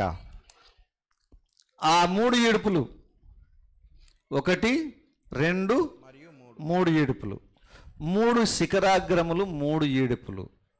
ఈ 7 కొండలు ఆయన పేరులో ఉన్న 7 అక్షరాలు. William Marion Branham. విలియంలో 7 అక్షరాలు ఉన్నాయి, మ్యారియన్లో 7 అక్షరాలు ఉన్నాయి, బ్రెన్హామ్లో 7 అక్షరాలు ఉన్నాయి. William 1, Marion 2, Branham 3. నిజమేనా? చూడండి ఏ విధంగా ఉందో. మొదటిది నీ పరిచర్యలోని తొలి భాగము. ఇవి ఎవరు చెప్తున్నారు ప్రవక్తకు? దేవుడు. మొదటిది నీ పరిచర్యలోని తొలి భాగం, చిన్న కొండ. ఆ తరువాతది మొదటి ఈడుపు ఇంకా హెచ్చుగా ఉండును. ఆ తర్వాతది మొదటి ఏడుపు, ఇంకా హెచ్చుగా ఉండును అని ఆయన చెప్పాను. చేతిలోని గురుతును మీరు ఎరుగుదురు. ఆ మధ్యలో ఆ తర్వాత చిన్న ఖాళీ ఉన్నది. నేను బాగా అలసిపోయి దానిని దూరపరుచుకున్న సమయము. దేవునికి మహిమ కలుగును గాక. అంటే చూడండి, ఈ చిన్న కొండలు ఏంటివంటే ప్రవక్త పరిచర్య మరి అలసిపోయి ఆగిన సందర్భాలు. మీరు చూడాలంటే ప్రవక్త ప్రారంభంలో పరిచర్య చేసి, ఆ పరిచర్య చేసినప్పుడు అవి 2 కొండలు, చిన్న కొండలు. ఎప్పుడైతే ఆయన స్వస్థత పరిచర్య చేశాడో అది పెద్ద కొండ. ఆ స్వస్థత పరిచర్య అయిన తర్వాత, స్వస్థతలు జరిగిన తర్వాత ప్రవక్త అలసిపోయి కొంతకాలం పరిచర్య తగ్గించాడు. అది మళ్ళీ చిన్న కొండ. ఆ తర్వాత మళ్ళీ హృదయ రహస్యాలు పట్టుకొని మళ్ళీ వచ్చాడు. అది పెద్ద కొండ, రెండవ ఏడుపు. అది అయిన తర్వాత మళ్ళీ చిన్న కొండ, మళ్ళీ కొంత ఆగడం, ఆ తర్వాత పెద్ద కొండ. అదెన్నో ఏడుపు? 3వ ఏడుపు. మొదటి ఏడుపు అంటే మొదటి శిఖరాగ్రమం కంటే రెండవది కొంచెం ఎత్తుగా ఉంటుంది, 2వ ఏడుపు. దాని తర్వాత 3వది ఇంకా కొంచెం ఎత్తుగా ఉంటుంది శిఖరాగ్రం. అయితే ఈ కొండలన్నీ కూడా చిన్నవే కానీ మూడవదే పెద్దది. 7వ కొండ 3వ ఏడుపు, అది చాలా పెద్దది. ఈ మొదటి ఏడుపులో చిన్న కొండప్పుడే స్వస్థతలు, అద్భుతాలు, క్యాన్సర్ రోగులు బాగా అవడం, చనిపోయిన వాళ్ళు ఇవ్వడం, ఇదే పెద్ద పరిచయం అనుకున్నాం. చాలా పెద్ద పరిచయం అనుకున్నాం. ప్రపంచంలో అంత పెద్ద పరిచయం ఎవరు కూడా చేయలేదు. స్వస్థత ఉద్యమాన్ని ప్రారంభించింది విలియం బ్రెన్నాం గారు అనుకున్నాం. హల్లెలూయా. దాని తర్వాత హృదయ రహస్యాలు చెప్పేటప్పుడు చాలామంది ఆశ్చర్యపోయారు. ఇలాంటి పరిచర్య మనం ఎప్పుడు చూడలేదు. యేసు ప్రభు జీవితంలో దినాల్లో జరిగింది. హల్లెలూయా. ఈ స్వస్థతలు, అద్భుతాల కంటే ఈ హృదయ రహస్యాలు చెప్పే పరిచర్య ఇంకా పెద్ద పరిచర్య అది. ఆమేన్. దాని తర్వాత ఉండే పరిచర్య ఇంకా చాలా పెద్దది. చదవండి ఒకసారి. మీలో చాలా మందికి అది గుర్తుండును. ఆ తర్వాత వివేచన వచ్చెను, అది 2వ ఈడుపు. ఇప్పుడు మరి ఒకటి నాకు ఉన్నది. కొద్ది సంవత్సరములే ఆ చిన్న కొండలు చూచారా గతమున అప్పుడు నా పరిచర్య ఉన్నట్టుగా ఆ తర్వాత 3వది వచ్చెను. 3 అనున్నది సంపూర్ణ సంఖ్య. చూడండి, ఈ 3వది ఏంటి? సంపూర్ణత. ఓకే. ప్రాక్తి ఇక్కడ చెప్పేది ఏంటంటే, మొదటి ఏడుపు, 2వ ఏడుపు, 3వ ఏడుపు, ఈ విషయాలు ప్రవక్తకు అర్థమయ్యేటట్లు దేవుడే చూపిస్తున్నాడు. ప్రవక్త యొక్క పరిచర్య ఏంటిదో ప్రవక్తకు తెలవలే. ప్రవక్త ఎవరో, ఆయన పరిచర్య ఏంటో, ఆయన ఏం చేయాలనో దాన్ని దేవుడే చూపిస్తున్నాడు, ఆయనకు బయలుపరుస్తున్నాడు. నా శరీరం దీన్ని నా రక్తం ద్రాగేవాడే, నీవెవరో కాదు కానీ నా శరీరానివి. విలియం బ్రెన్నాం గారితో చెప్తున్నాడు. శరీరంలో భాగం. ఎంతమంది నమ్ముతున్నారు? ఆయన శిరస్సు, మనం శరీరం. శరీరంలో భాగం విలియం బ్రెన్నాం గారు. ఇప్పుడు ఆయన అర్థం చేసుకోవాలి. విలియం బ్రెన్నాం గారిని లేకుంటే వధువును ఎవరో తినేది కాదు, మనల్ని మనమే తినాలి. అంటే మనల్ని మనమే అర్థం చేసుకోవాలి. విలియం బ్రెన్నాం గారిని అర్థం చేసుకోవాలి, మనల్ని అర్థం చేసుకోవాలి. మన లోకస్తులు ఎవరికి మనం అర్థం కావు. మన దగ్గరికి కొత్త వ్యక్తి వచ్చినట్టే మధ్యలోంచి లేచిపోతాడు. ఈ అరుపులు, ఆమెన్లు, హల్లెలూయాలు విని ఈ ప్రవక్త బ్రెన్నాం, నేను బ్రెన్నాం గుంపులోకి వచ్చారా అని వెళ్ళిపోతాడు. ఇక వాళ్ళు వెళ్ళిపోయిన వ్యక్తికి ఏమర్థమవుతుంది? మన గురించి అర్థం కావాలంటే అది మనకే అర్థం కావాలి తప్ప బయటి వాళ్ళు అర్థం చేసుకోలేరు. ఈవెన్ విలియం బ్రెన్నాం గారిని మనం తప్ప ఎవరు అర్థం చేసుకోలేరు. దేవుణ్ణి అర్థం చేసుకోవాలంటే మన మర్మం మనమే అర్థం చేసుకోవాలి. బయటి వాళ్ళకి, ఏ ప్రొఫెసర్లకి, ఏ పండితులకు అది అర్థమయ్యేది కాదండి. కనుక ఇక్కడ ప్రాక్తి ఉంటుందంటే 3 అనున్నది సంపూర్ణ సంఖ్య. రైట్. ఇక్కడ చూడండి, దానిపైన మీలో చాలా మందికి అది గుర్తుండును, తర్వాత వివేచన వచ్చను, అది 2వ ఏడుపు. ఇప్పుడు మరి ఒకటి నాకున్నది. 2 ఏడుపులు ఆయనకే, ఆయన పరిచర్యనే. మరి ఒకటి నాకున్నది. అది ఎన్నో ఏడుపు? 3వ ఏడుపు. నాకున్నది అంటే ఆయన చేసే పరిచర్య ఉంది. కొద్ది సంవత్సరములే ఆ చిన్న కొండలు చూచారా గతమున అప్పుడు నా పరిచర్య ఉన్నట్టుగా ఆ తర్వాత 3వది వచ్చెను. 3 అనున్నది సంపూర్ణ సంఖ్య. చూచారా 3వది. ఆ తర్వాత శిఖరము 5. అది కృపా సంఖ్య. ఆ తర్వాత శిఖరము 7. అది పరిపూర్ణ సంఖ్య. ముగింపు 6 దినములు మీరు కష్టించి పని చేయవలెను. 7వది విశ్రాంతి దినము. దేవునికి మహిమ కలుగును గాక. వారము యొక్క అంతము కాలము యొక్క ముగింపు. చూచారా నేను ఆగి దానిని బిల్లికి చూపించాను, వాటిని నేను తేరి చూచాను. చాలండి. ఆయన నాతో ఇట్లా నేను చాలు. ఓకే, అది కూడా చదవండి. ఆయన నాతో ఇట్లా నేను దానిని అలాగే నిలవనిమ్ము, దాన్ని అలాగే నిలవనిమ్ము. నీ మనస్సులో ఎన్నడైనా ఏదైనా సందేహము కలిగిన ఎడల ఈ స్థలమును గుర్తుకు తెచ్చుకొనుము, ఇక్కడికి తిరిగి రమ్ము.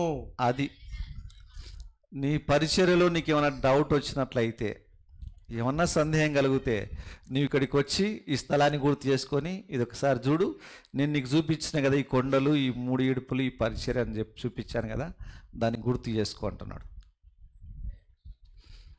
సరే, నేను ఎందుకు ఈ కార్యాలు చెప్తున్నానంటే, విలియం బ్రెన్నాం గారి యొక్క జీవితంలో ఈ 3వ ఈడుపు కూడా, ఈ పరిచర్య కూడా ఆయన జీవితానికి సంబంధించింది. అయితే మీరు గమనించండి, ఇప్పుడు మనం ఈ కొండలను చూసినప్పుడు మొదటి ఈడుపు, మొదటి శిఖరాగ్రం, రెండవది ఆ శిఖరాగ్రం కంటే కొంచెం ఎత్తుగా ఉండడం, మూడవది దానికంటే కూడా ఎత్తుగా ఉండడం, కొండలు. మూడవది చాలా ఎత్తుగా ఉండడం, పెద్దది. అయితే పరిచర్యలో కానీ ప్రవక్త పరిచర్యం చూసినట్లయితే, మొదటి పరిచర్య చాలా అద్భుతంగా అనేకులను దేవుని దగ్గరికి తిప్పే పరిచర్య. వేలకు వేలు లక్షల మంది ఆ మీటింగ్కి రావడం. మన ఇండియాలో జరిగిన మీటింగ్కు 4 లక్షల మంది హాజరయ్యారు. ఆఫ్రికాలో జరిగిన మీటింగ్కు 1,00,000 మంది హాజరయ్యారు. సౌత్ ఆఫ్రికాలో చూడండి, ఈ విధంగా స్టార్టింగ్ జరిగిన పరిచర్య అయినది. చూడడానికి మాత్రం చాలా పెద్ద పరిచర్య అది. కానీ కొండ మాత్రం ఈ 3 కొండలలో అది చిన్నదే. ఆ తర్వాత రెండవ ఈడుపు, హృదయ వివేచన చెప్పేటప్పుడు వాస్తవంగా ఆయన పరిచర్యలో ఆ ప్రపంచమంతా తిరిగేది తగ్గిపోయి కొంచెం కొంచెం తిరగడం మొదలుపెట్టాడు. అంటే చూడడానికి మాత్రం ఇది తగ్గినట్టుంది, కానీ ఈడుపులో మాత్రం అది చిన్న, ఈ మొదటి దానికంటే పెద్దది అది. హల్లెలూయా. ఈ 2 అయిపోయిన తర్వాత 3వ దానికి వచ్చేసరికి అందరూ ఆయన వదిలిపెట్టిపోయారు. అన్ని సంస్థలు వదిలిపెట్టిపోయినాయి. పెద్ద పెద్ద బోధకులందరూ వదిలిపెట్టిపోయారు. ఆయన్ను వదిలిపెట్టిపోయిన తర్వాత లాస్ట్కి ఆయన తన చిన్న మందతోటే ఉన్నాడు. అక్కడ చిన్న మందతోటి ఉండి ఆయన 3వ ఈడుపు పరిచర్యను వాళ్ళకు చూపిస్తున్నాడు. బట్ ఆ పరిచర్య అనేది చాలా పెద్ద పర్వతం. అది దేవునికి మహిమ కలుగును గాక. వధువుకు 3వ ఈడుపు పరిచర్యనే చాలా పెద్ద పర్వతం. అది నిజమేనా? ఈ అద్భుతాలు, స్వస్థతలు అనేది వధువుకు పెద్ద కొండ కాదు, అది చిన్న కొండ. అందుకే కర్ణాపురంకి ఎవ్వరు మనం, అవునా? అద్భుతాలు, స్వస్థతలు జరుగుతున్న మీటింగ్ పెద్ద బోధకుడు వచ్చిందంటే అదంతా మనకు చిన్నవే. అవన్నీ మనం చూసినాయే. మన ప్రవక్త పరిచర్య ద్వారా మండబడ్డాయి, తాకబడ్డాయి. ఆమేన్. పెద్ద పరిచర్యను మనం చూసినాం, ప్రవక్త పరిచర్యను చూసినాం. ఇంకా మిగతా ఏమున్న దానికంటే చిన్నయే తప్ప. కనుక మనం ఈ 3 కొండలను చూసినాం. ఇప్పుడు పాల్సన్ రాజ్ చర్చి కావచ్చు, ఇంకెవరన్నా చర్చి కావచ్చు, ఎవరిదన్నా కానీ, పాల్సన్ రాజ్ అన్న ఏదో స్వస్థతలు పేర్లు పెట్టి పిలుస్తున్నాడు, అదొకటి. సతీష్ కుమార్ది ఏమి లేదు. దేవునికి మహిమ కలుగును గాక. నేను ఎందుకు చెప్తున్నా అంటే, వీళ్ళే కాదు, పెద్ద పెద్ద బోధకులు అందరూ మన రంగసేపేటకు వచ్చి ఒక పెద్ద మీటింగ్ పెట్టి ఆకాశం నుంచి అగ్నిని కురిపించినా కూడా దాన్ని మనం పట్టించుకోం. ఎవరైనా పెద్ద ప్రసంగికుడు అమెరికా నుంచి వచ్చో, ఆస్ట్రేలియా నుంచి వచ్చో, ఎంత పెద్ద మిరాకిల్ చేసినా, చనిపోయిన వాళ్ళు లేపుతున్నా కూడా పెద్దగా అది వధువు దృష్టి పెట్టేది కాదు అక్కడ. హల్లెలూయా.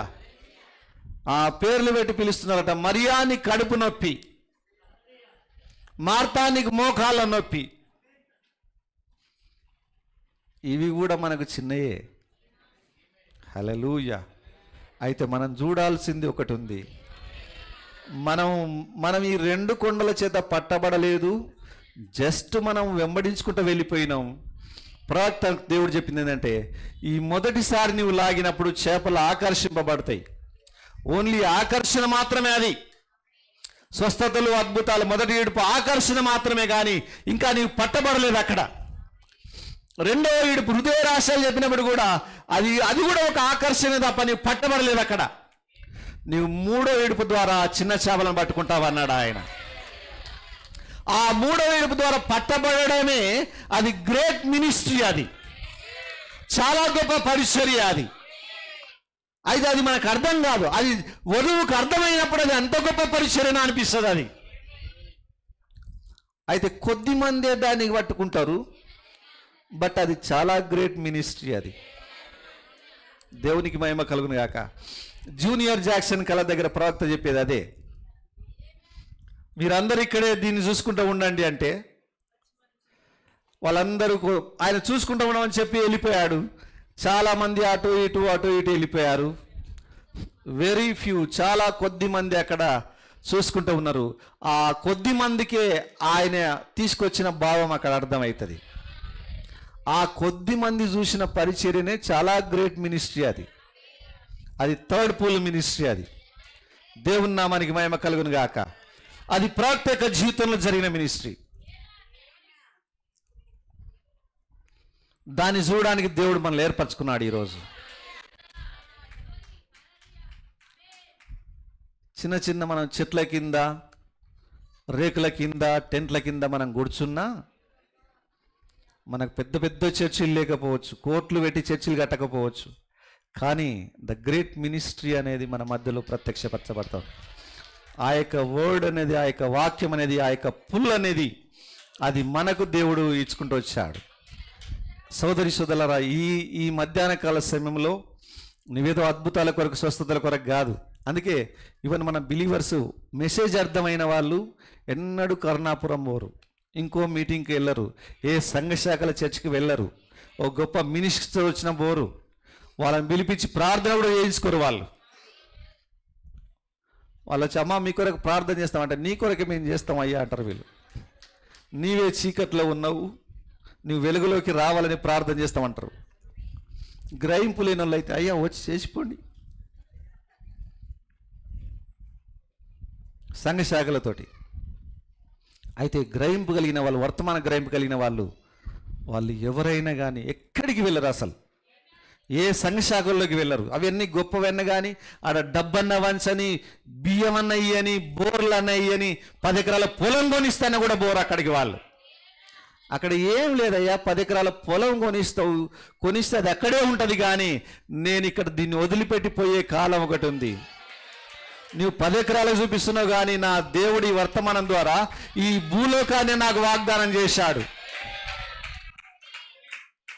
హల్లెలూయా. నీవు బంగారాన్ని చూపిస్తున్నావు, కానీ దేవుడు ఈ బంగారు గన్లని నాకు అప్పచెప్తున్నాడు ఆయన.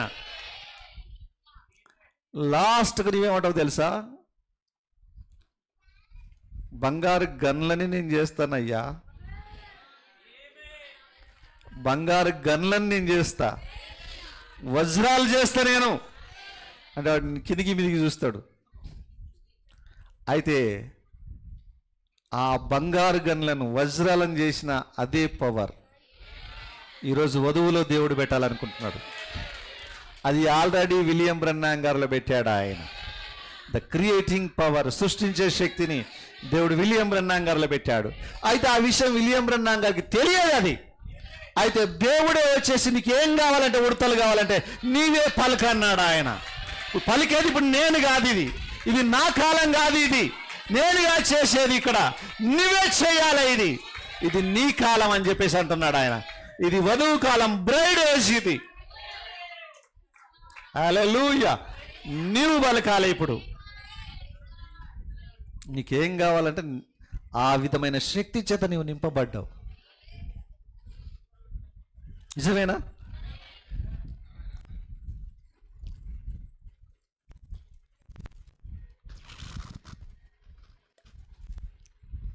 కనుక ప్రియులారా, ఈ యొక్క చివరి దినాల్లో ఉన్న మనం విలియం బ్రన్నాం గారిని చూస్తూ, ఆయన పరిచయం చూస్తూ దాన్ని అర్థం చేసుకోవాలి.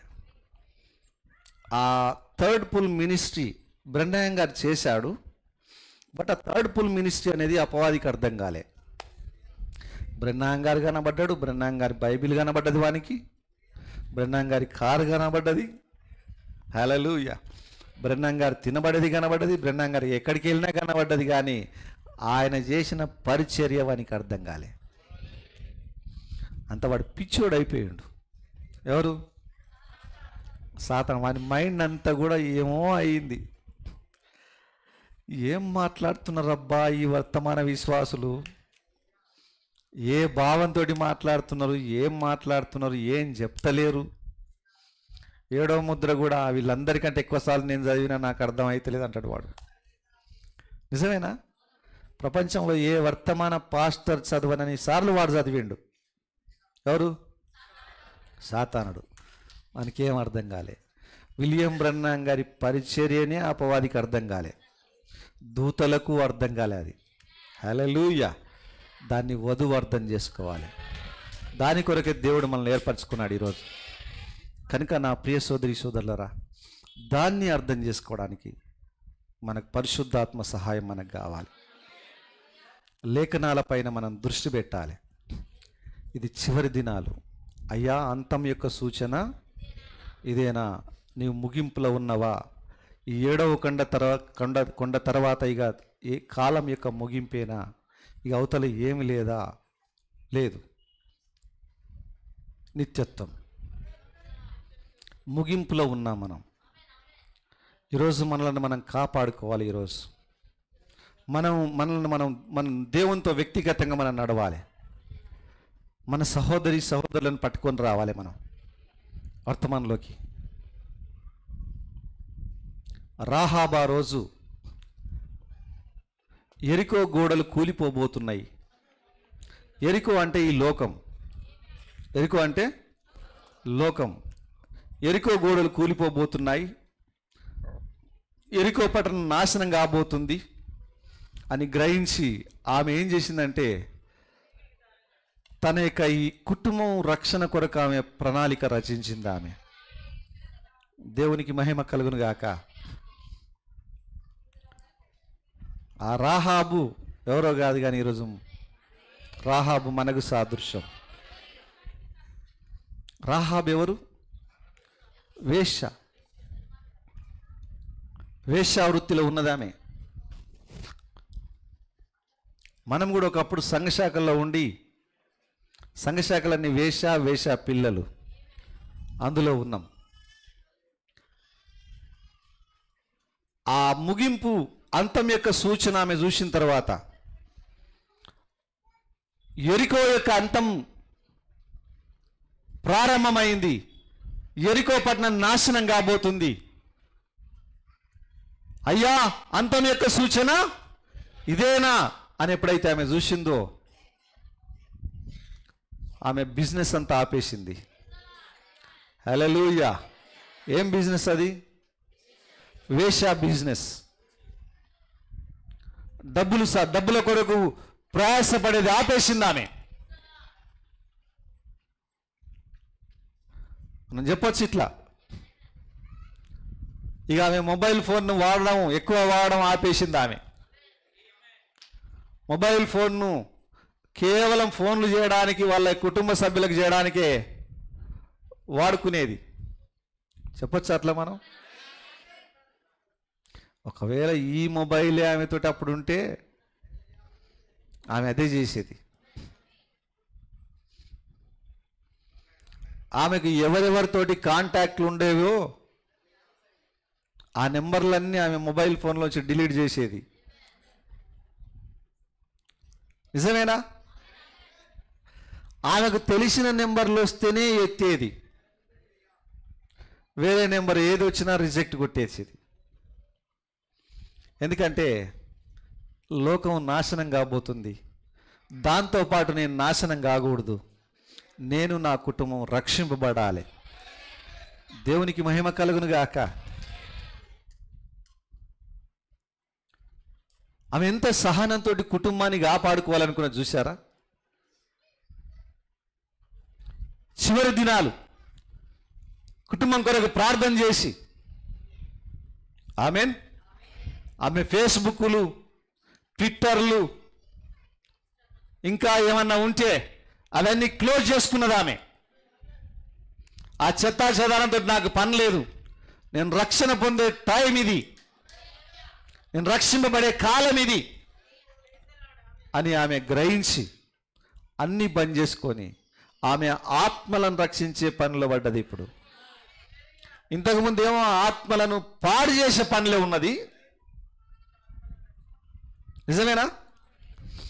ఆత్మలను పాడు చేసి చెడగొట్టి డబ్బు సంపాదించే పనిలో ఉన్నది. ఇప్పుడు అంతం యొక్క సూచన చూసిన తర్వాత ఆమె ఆత్మలను రక్షించే పనిలో పడ్డది. ఇప్పుడు ఒక ఫ్యామిలీ మొత్తాన్ని తీసుకొచ్చి ఇంట్లో పెట్టుకొని ఆ ఇజ్రాయెల్ వచ్చి ఆ పట్టణం చుట్టూ తిరిగి దాన్ని నాశనం చేసేంత వరకు, ఈ కుటుంబాన్ని కాపాడేంత వరకు ఆమె ఎన్ని రోజులు ఆ కుటుంబాన్ని పోషించిందో చూడండి. నిజమేనా? ఆ వేగుల వాళ్ళు ఇడికి వచ్చి ఇదంతా చూసి మళ్ళీ వాళ్ళ ఆడికి వెళ్ళి చెప్పి అదంతా టైం అంతా ఫిక్స్ చేసుకొని అదంతా జరిగిన తర్వాత వాళ్ళు వచ్చి 7 రోజులు తిరిగి 7వ రోజు తిరిగిన తర్వాత కూలిపోయింది అది. అప్పటి వరకు తన ఫ్యామిలీ మెంబర్స్ని అంతటికీ ఆమెనే భోజనం పెట్టేది, ఆమెనే ఖర్చు పెట్టింది. ఇంత సంపాదించిన నేను నా వృత్తి ద్వారా ఎందుకు ఇది, నేను చచ్చిపోయేటట్టున్నా, నన్ను కాపాడడానికి నేను వాళ్ళకు నేను ఆ వర్తమానికులకు, దూతలకు నేను ఆశ్రయం ఇచ్చాను. హల్లెలూయా. వర్తమానికుడు నా దగ్గరికి వచ్చాడు, వర్తమానం చెప్పిపోయాడు, దీన్ని నాశనం అవుతుందని. వాళ్ళు చెప్పడమే కాదు, నేను కూడా గ్రహించిన వాళ్ళ పవర్ ఏందో నేను చూడగలిగాను. థర్డ్ పుల్ పవర్ ఏందో నేను చూడగలిగాను ఈరోజు. ఇక అంతం రాబోతుంది అని చెప్పేసి ఆమె అంత క్లోజ్ చేసుకొని ఫ్యామిలీ మెంబర్స్ అందరినీ సత్యములోకి నడిపించడానికి ప్రయత్నం చేస్తుంది. సోదరి సోదరులారా, ఈరోజు నీ యొక్క బంధువులు, నీ స్నేహితులు ఎవరైనా రాంగ్ డాక్ట్రిన్లో ఉంటే వాళ్ళను సత్యములోకి, రైట్ డాక్ట్రిన్లోకి తీసుకురావడానికి ప్రయత్నం చేయాలి. అన్యత్వంలో ఉంటే సత్యములోకి తీసుకురావడానికి ప్రయత్నం చేయాలి. సంఘ శాఖల్లో ఉంటే సత్యములోకి తీసుకురావడానికి ప్రయత్నం చేయాలి. దాని కొరకు నువ్వెంత ఖర్చు అయినా చేయొచ్చు. నువ్వు ఖర్చు చేసిన ఎడలా ఆయన వచ్చినప్పుడు నీకు మళ్ళా ఇస్తాడు, ఎక్కువ ఇస్తాడు నీకు ఆయన. హల్లెలూయా. ఖర్చుకు భయపడకండి. చాలామంది ఏం చేస్తారు తెలుసా? కూతురు కానీ మెసేజ్ చర్చికి వస్తుంది అనుకో, ఆమె వచ్చినప్పుడల్లా నా ఇంటికి వస్తుంది, నాకు ఖర్చు అవుతుంది, అమ్మ ఈ చర్చికే నువ్వు రావాల్సిన పనేమి లేదు, నీకు దగ్గర ఏమో బ్యాప్టిస్ట్ చర్చ్ ఉంటే అడిగి పో అన్నట్టు కూడా ఉన్నారు. ఎందుకు? డబ్బులకు భయపడి. మీటింగ్స్ అయినాయి అనుకో, మీటింగ్స్ అయినప్పుడు వాళ్ళు వచ్చి అంతా నా ఇంట్లోనే ఉంటారు, అంత ఖర్చు అవుతా అంటది. నా బంధువులు, ఈ బంధువులు వచ్చినా, ఆ బంధువులు వచ్చినా, వాళ్ళు వచ్చినా అందరూ ఇంట్లోనే ఉంటారు, ఖర్చు బాగా అవుతుంది. కనుక వాళ్ళందరికి రాకుండా ఉంటేనే మంచిది, ఈ చర్చికి రాకుండా ఇంక ఇక్కడికన్నా పోని. నేను చూసిన కనుక చెప్తున్నా, బయట సంఘాలను చూసిన. అంటే జనులకు, ప్రజలు రక్షింపబడాలి, ఖర్చు పెట్టాలనే కోరిక ఉండదు. కానీ రాహాబ్ ఏం చేసింది? ఫ్యామిలీని అంతా తీసుకొచ్చి, రేషన్ అంతా తీసుకొచ్చి ఇంట్లో పెట్టుకొని చక్కగా ఆమె వండి పెట్టి, ఇక ఆమెకు వేరే మనసు లేదు. ఎందుకు లేదు తెలుసా? ఆమె దగ్గర ఉన్న కాంటాక్ట్ నెంబర్లన్నీ డిలీట్ చేసేసింది ఆమె. ఇక ఆమె మనసులకు ఏమన్నా వచ్చినా వాళ్ళకి ఫోన్ చేసేది లేదు. ఇక ఇప్పుడు ఫోన్ చేయడానికి లేదు కదా. మీకు గొడుగు శాస్త్రం తెలుసా? గొడుగు కథ.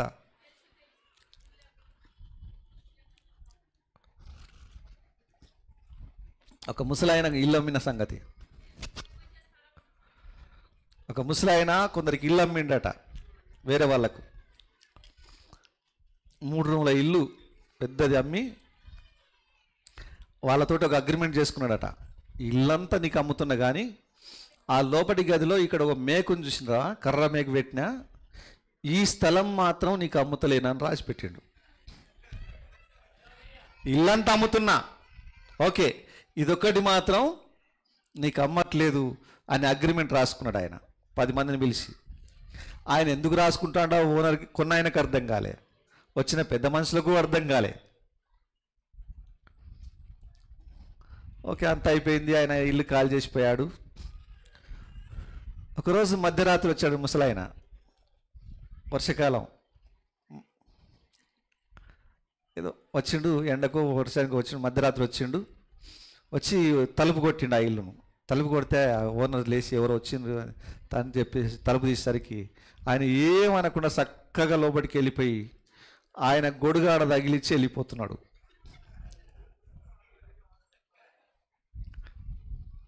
వాళ్ళకి ఏం అర్థం కాలేదు, సర్లే అనుకొని మూసిపెట్టుకున్నాడు. మరుసటి రోజు వచ్చి మళ్ళీ మధ్యరాత్రి తలుపు కొట్టిండు. ఎవరు తలుపు అంటే ఈయననే తలుపు కొట్టింది. మళ్ళీ ఏం చెప్పకుండా వచ్చి ఆ గొడుగు తీసుకొని పోయిండు. మళ్ళీ 2 రోజులకు వచ్చి తలుపు కొట్టి మళ్ళీ గొడుగు పెట్టిపోతున్నాడు. ఏందా ఇది అంటే, నీకు ఇల్లంతా అమ్మినా కానీ ఇది అమ్మలే, పేపర్ చూసుకోపో అన్నాడు. అట్లా చేస్తే ఓనర్కి చికాకు లేవదా, లేచి మొత్తానికి నీ ఇల్లు వద్దు, నీ వద్దు, పో అని చెప్పేసి అన్నాడు. అంటే నేను ఎందుకు చెప్తున్నానంటే, ఇట్లాంటి గొడుగు లాంటి ప్లేసులు కొన్ని ఉంటాయి లోపట, అవి మొత్తం పోవు. అవి ఆ అపవాది ఏం చేస్తాడంటే నిన్ను మొత్తానికి సావనియాడు. ఎక్కడో ఒక దగ్గర అట్లాంటి ప్లేస్ వాడు పెట్టుకొని ఉంటాడు, ఎందుకంటే అప్పుడప్పుడు చచ్చిపోవడానికి. నిజమేనా? ఉదాహరణకి ఏం చేస్తాడంటే, సైతానుడు వాని కూతురును నీకు పెళ్లి చేస్తాడు.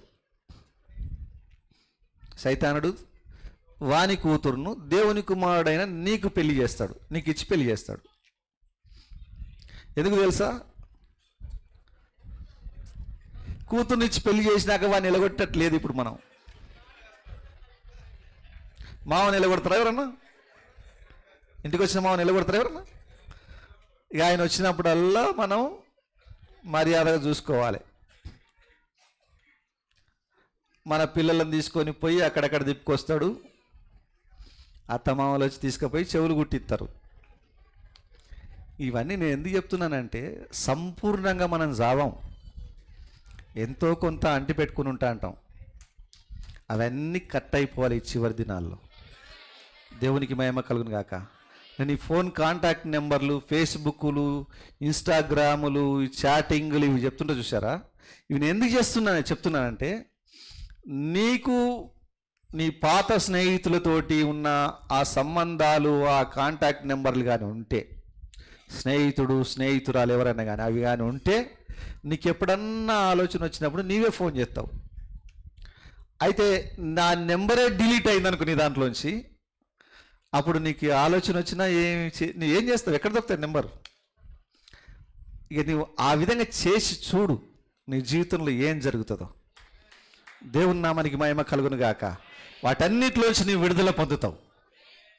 రాహాబ్ అనే వేశ్య ఆ రకంగా ఆమె సంపూర్ణంగా ఆమె వ్యాపారాన్ని క్లోజ్ చేసుకొని ఆమె చివరి దినాలను చూసి తన కుటుంబాన్ని కాపాడుకోవడానికి ప్రయత్నం చేసింది.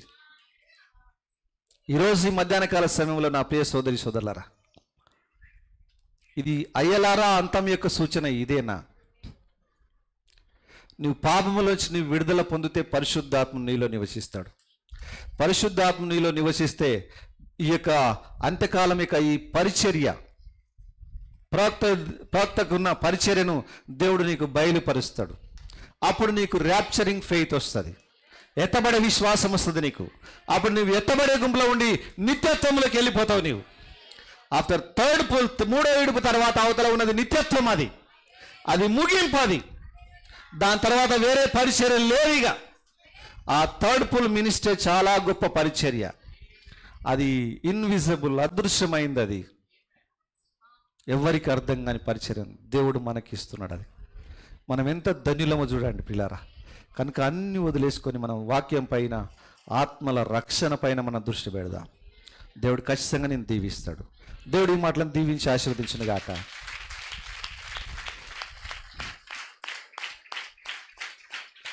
లేస్లో పడదాం.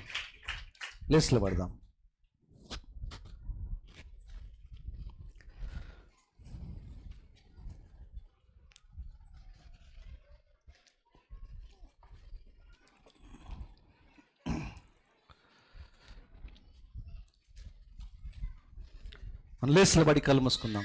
లేస్లో పడదాం. అందరం లేస్లో పడదాం. లేస్లో పడి కళ్ళు మూసుకొని ఒకసారి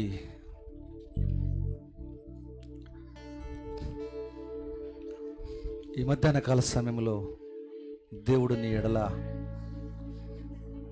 ఏం చేశాడో ఒకసారి నువ్వు ఆలోచిస్తున్నావా సోదరి సోదరుడా? ఏ రకమైన కృపను నీ ఎడల చూపించాడో నీవు గ్రహిస్తున్నావా సహోదరుడా సహోదరి? Thank you Jesus, thank you lord.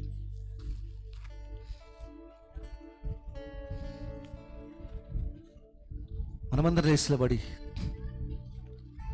ఒకసారి ఆలోచన చేయండి. ఈ వర్తమానములోకి నీవు రాకముందు నువ్వు ఈ లోకాన్ని వదిలిపెట్టి పోలేదు. ఈ వర్తమానములోకి రావడానికే దేవుడు నిన్ను బ్రతికించాడు. ఈ వర్తమానంలోకి వచ్చి నువ్వు పాపంలో ఉన్నప్పుడు దేవుడు నీకేం కానీయలేదు. నువ్వు ఇంకా ఏదో పొందుకోవాల్సిన విధానంలో నీవు ఉన్నావు. ప్రవక్త చేయాల్సిన పరిచర్య ఏదైతే ఉందో దాని కొరకు ఆపాడు ఆయనను. అది ఆయన మరణము కాదు, ఆ పేలుడు శబ్దం. చేయాల్సిన గ్రేట్ మినిస్ట్రీ ఒకటి ఉంది. ఈరోజు కూడా నీ జీవితంలో పొందుకోవాల్సిన ఒక గ్రేట్ రెవల్యూషన్, ఒక గొప్ప బయలుపాటు నీ కొరకు ఎదురు చూస్తూ ఉంది. సోదరుడా సోదరి, ఆయన నిన్ను కాపాడాడు, తన కృపలో భద్రపరిచాడు. కాచితివి యేసయ్య అనే పాటను ఒక 2 చరణాలు పాడి ఇక్కడికి ఈ వర్తమానంలోనికి, ఈ సత్యములోనికి, అది ఆయన కృప. నా కొరకు ప్రార్థన చేయండి అన్నవారు ఉన్నట్లయితే నేను మీ కొరకు ప్రార్థన చేస్తున్నాను. ఈ చివరి కాల వర్తమానం యొక్క బయలుపాటు, వర్తమానికుని యొక్క పరిచర్యను గురించిన బయలుపాటు దేవుడు నాకు ఇచ్చినట్లు రాహాబు తన జీవితాన్ని మార్చుకొని తన కుటుంబం వారి రక్షణ కొరకు ఏ రకమైన త్యాగం చేసిందో, నేను వింటున్న ఈ మహిమకరమైన వర్తమానం నా కుటుంబ సభ్యులు, నా స్నేహితులు వాళ్ళు వినడానికి కొరకు, నేను ఖర్చు చేయట కొరకు, నన్ను నేను డెడికేట్ చేసుకునేదాని కొరకు, నా కొరకు ప్రార్థన చేయని వారు ఉన్నట్లయితే మీ 2 చేతుల పైకి లేవతండి. నేను మీ కొరకు ప్రార్థన చేస్తున్నాను. ఎవరైనా అనారోగ్యంతో ఉంటే మీ చేతులు ఎత్తినప్పుడే చెప్పండి.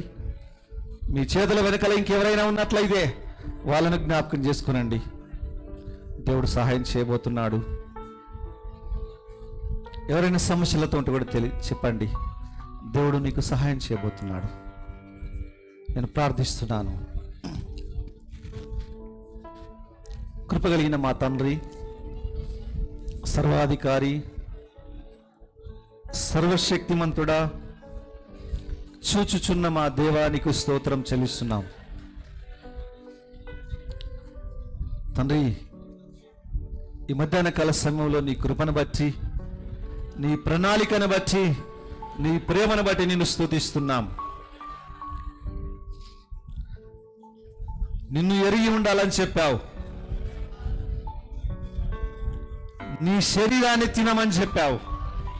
దాని భావం ఏంటో, ఆ రొట్టె విరిచిన యొక్క భావం ఏంటో, ఆ కన్నులు తెరవబడ్డ భావం ఏంటో ఈ చివరి దినాల్లో మీరు మాకు బయలుపరిచినందుకు స్తుతిస్తున్నాం రాజా. తండ్రి, నువ్వు ఏదైతే మా ఎడల నువ్వు ఆశిస్తున్నావో, ఏ రకమైన బయలుపాటును మేము పొందుకోవాలని నువ్వు ఆశిస్తున్నావో అదంతా మేము పొందుకునే కృప దయచేయమని మేము ప్రార్థిస్తున్నాం. మా కాల ప్రవక్త యొక్క పరిచర్య, ఆ గ్రేట్ మినిస్ట్రీ ఏదైతుందో దాన్ని మేమందరం గ్రహించే కృప దయచేయండి. ఇది నిజముగా తండ్రి గొప్ప పరిచర్య అని మేము నమ్ముచున్నాం. ఇది నీ గొప్ప కృప అని మేము నమ్ముచున్నాం. ఈరోజు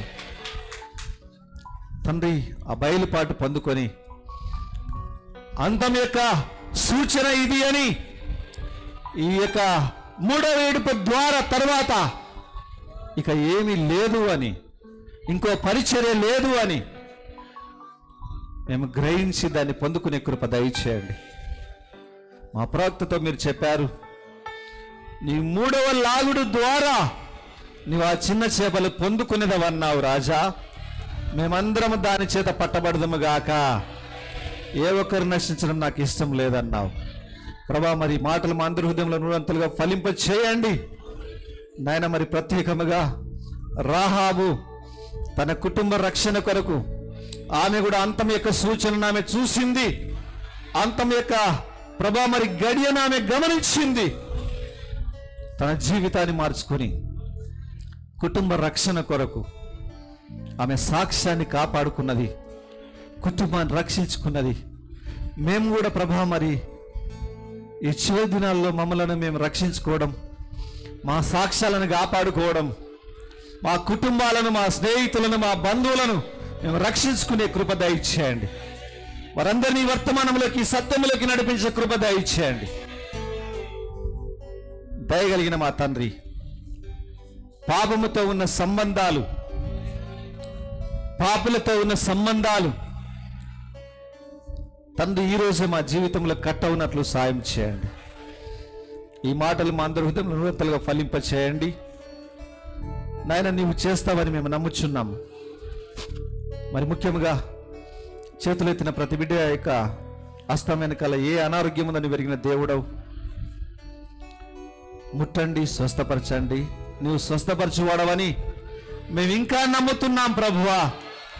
మీకు అసాధ్యమైనది లేదని మేము నమ్ముచున్నాం. ఈరోజు స్వస్థత జరిగిపోయిన కార్యం అనేది ఈరోజు మేమందరం ఆ స్వస్థత పొందుకునే కృప దయచేయండి. స్వస్థత కావాల్సిన విశ్వాసము దయచేయండి. పూర్ణ బలముతో సేవించే కృప దయచేయండి. సమస్యలతో ఉన్న వారి యొక్క సమస్యల నుంచి విడుదల దయచేయండి. దయగలిగిన మా తండ్రి నాయన, సమస్యల నుంచి విడుదల పొంది నిన్ను సేవించే కృప దయచేయమని మేము ప్రార్థిస్తున్నాం. ఈ మధ్యాహ్నం తండ్రి మా గృహాలకు వెళ్ళిచుండగా మీ కాపుదల మాకు దయచేయండి. క్షేమకరమైన ప్రయాణాన్ని ఇవ్వండి. ఈ వారమంతా తండ్రి మరి జరిగే అన్ని కార్యాల్లో ప్రభా మీరు తోడుగా ఉండండి. ప్రయాణాల్లో, పనులలో మరి నాయన మీరు తోడుగా ఉండి మీ ఆశీర్వాదం ఇచ్చి మీ ఆత్మకార్యం జరిపించమని మేము ప్రార్థిస్తున్నాం. మీ చేతిలోకి మమ్మల్ని మేము సమర్పిస్తూ ఈ ప్రార్థన వినమని మా ప్రభువును రక్షకుడునైన యేసుక్రీస్తు నామమున ప్రార్థిస్తున్నాము. ఆమేన్, ఆమేన్. అందరం ఆమేన్ చెప్దామా? ఆమేన్. మన ప్రభు యేసుక్రీస్తు యొక్క దివ్యమైన ప్రేమ, కృప, శాంతి, సమాధానం ఇక్కడ ఉన్న వారికి సకల పరిశుద్ధులకు ఇప్పుడు ఎల్లప్పుడు సదాకాలం తోడే ఉండగాక. ఆమేన్. అందరికీ వందనాలు. God bless you all. God bless you all. Praise Lord. God bless you.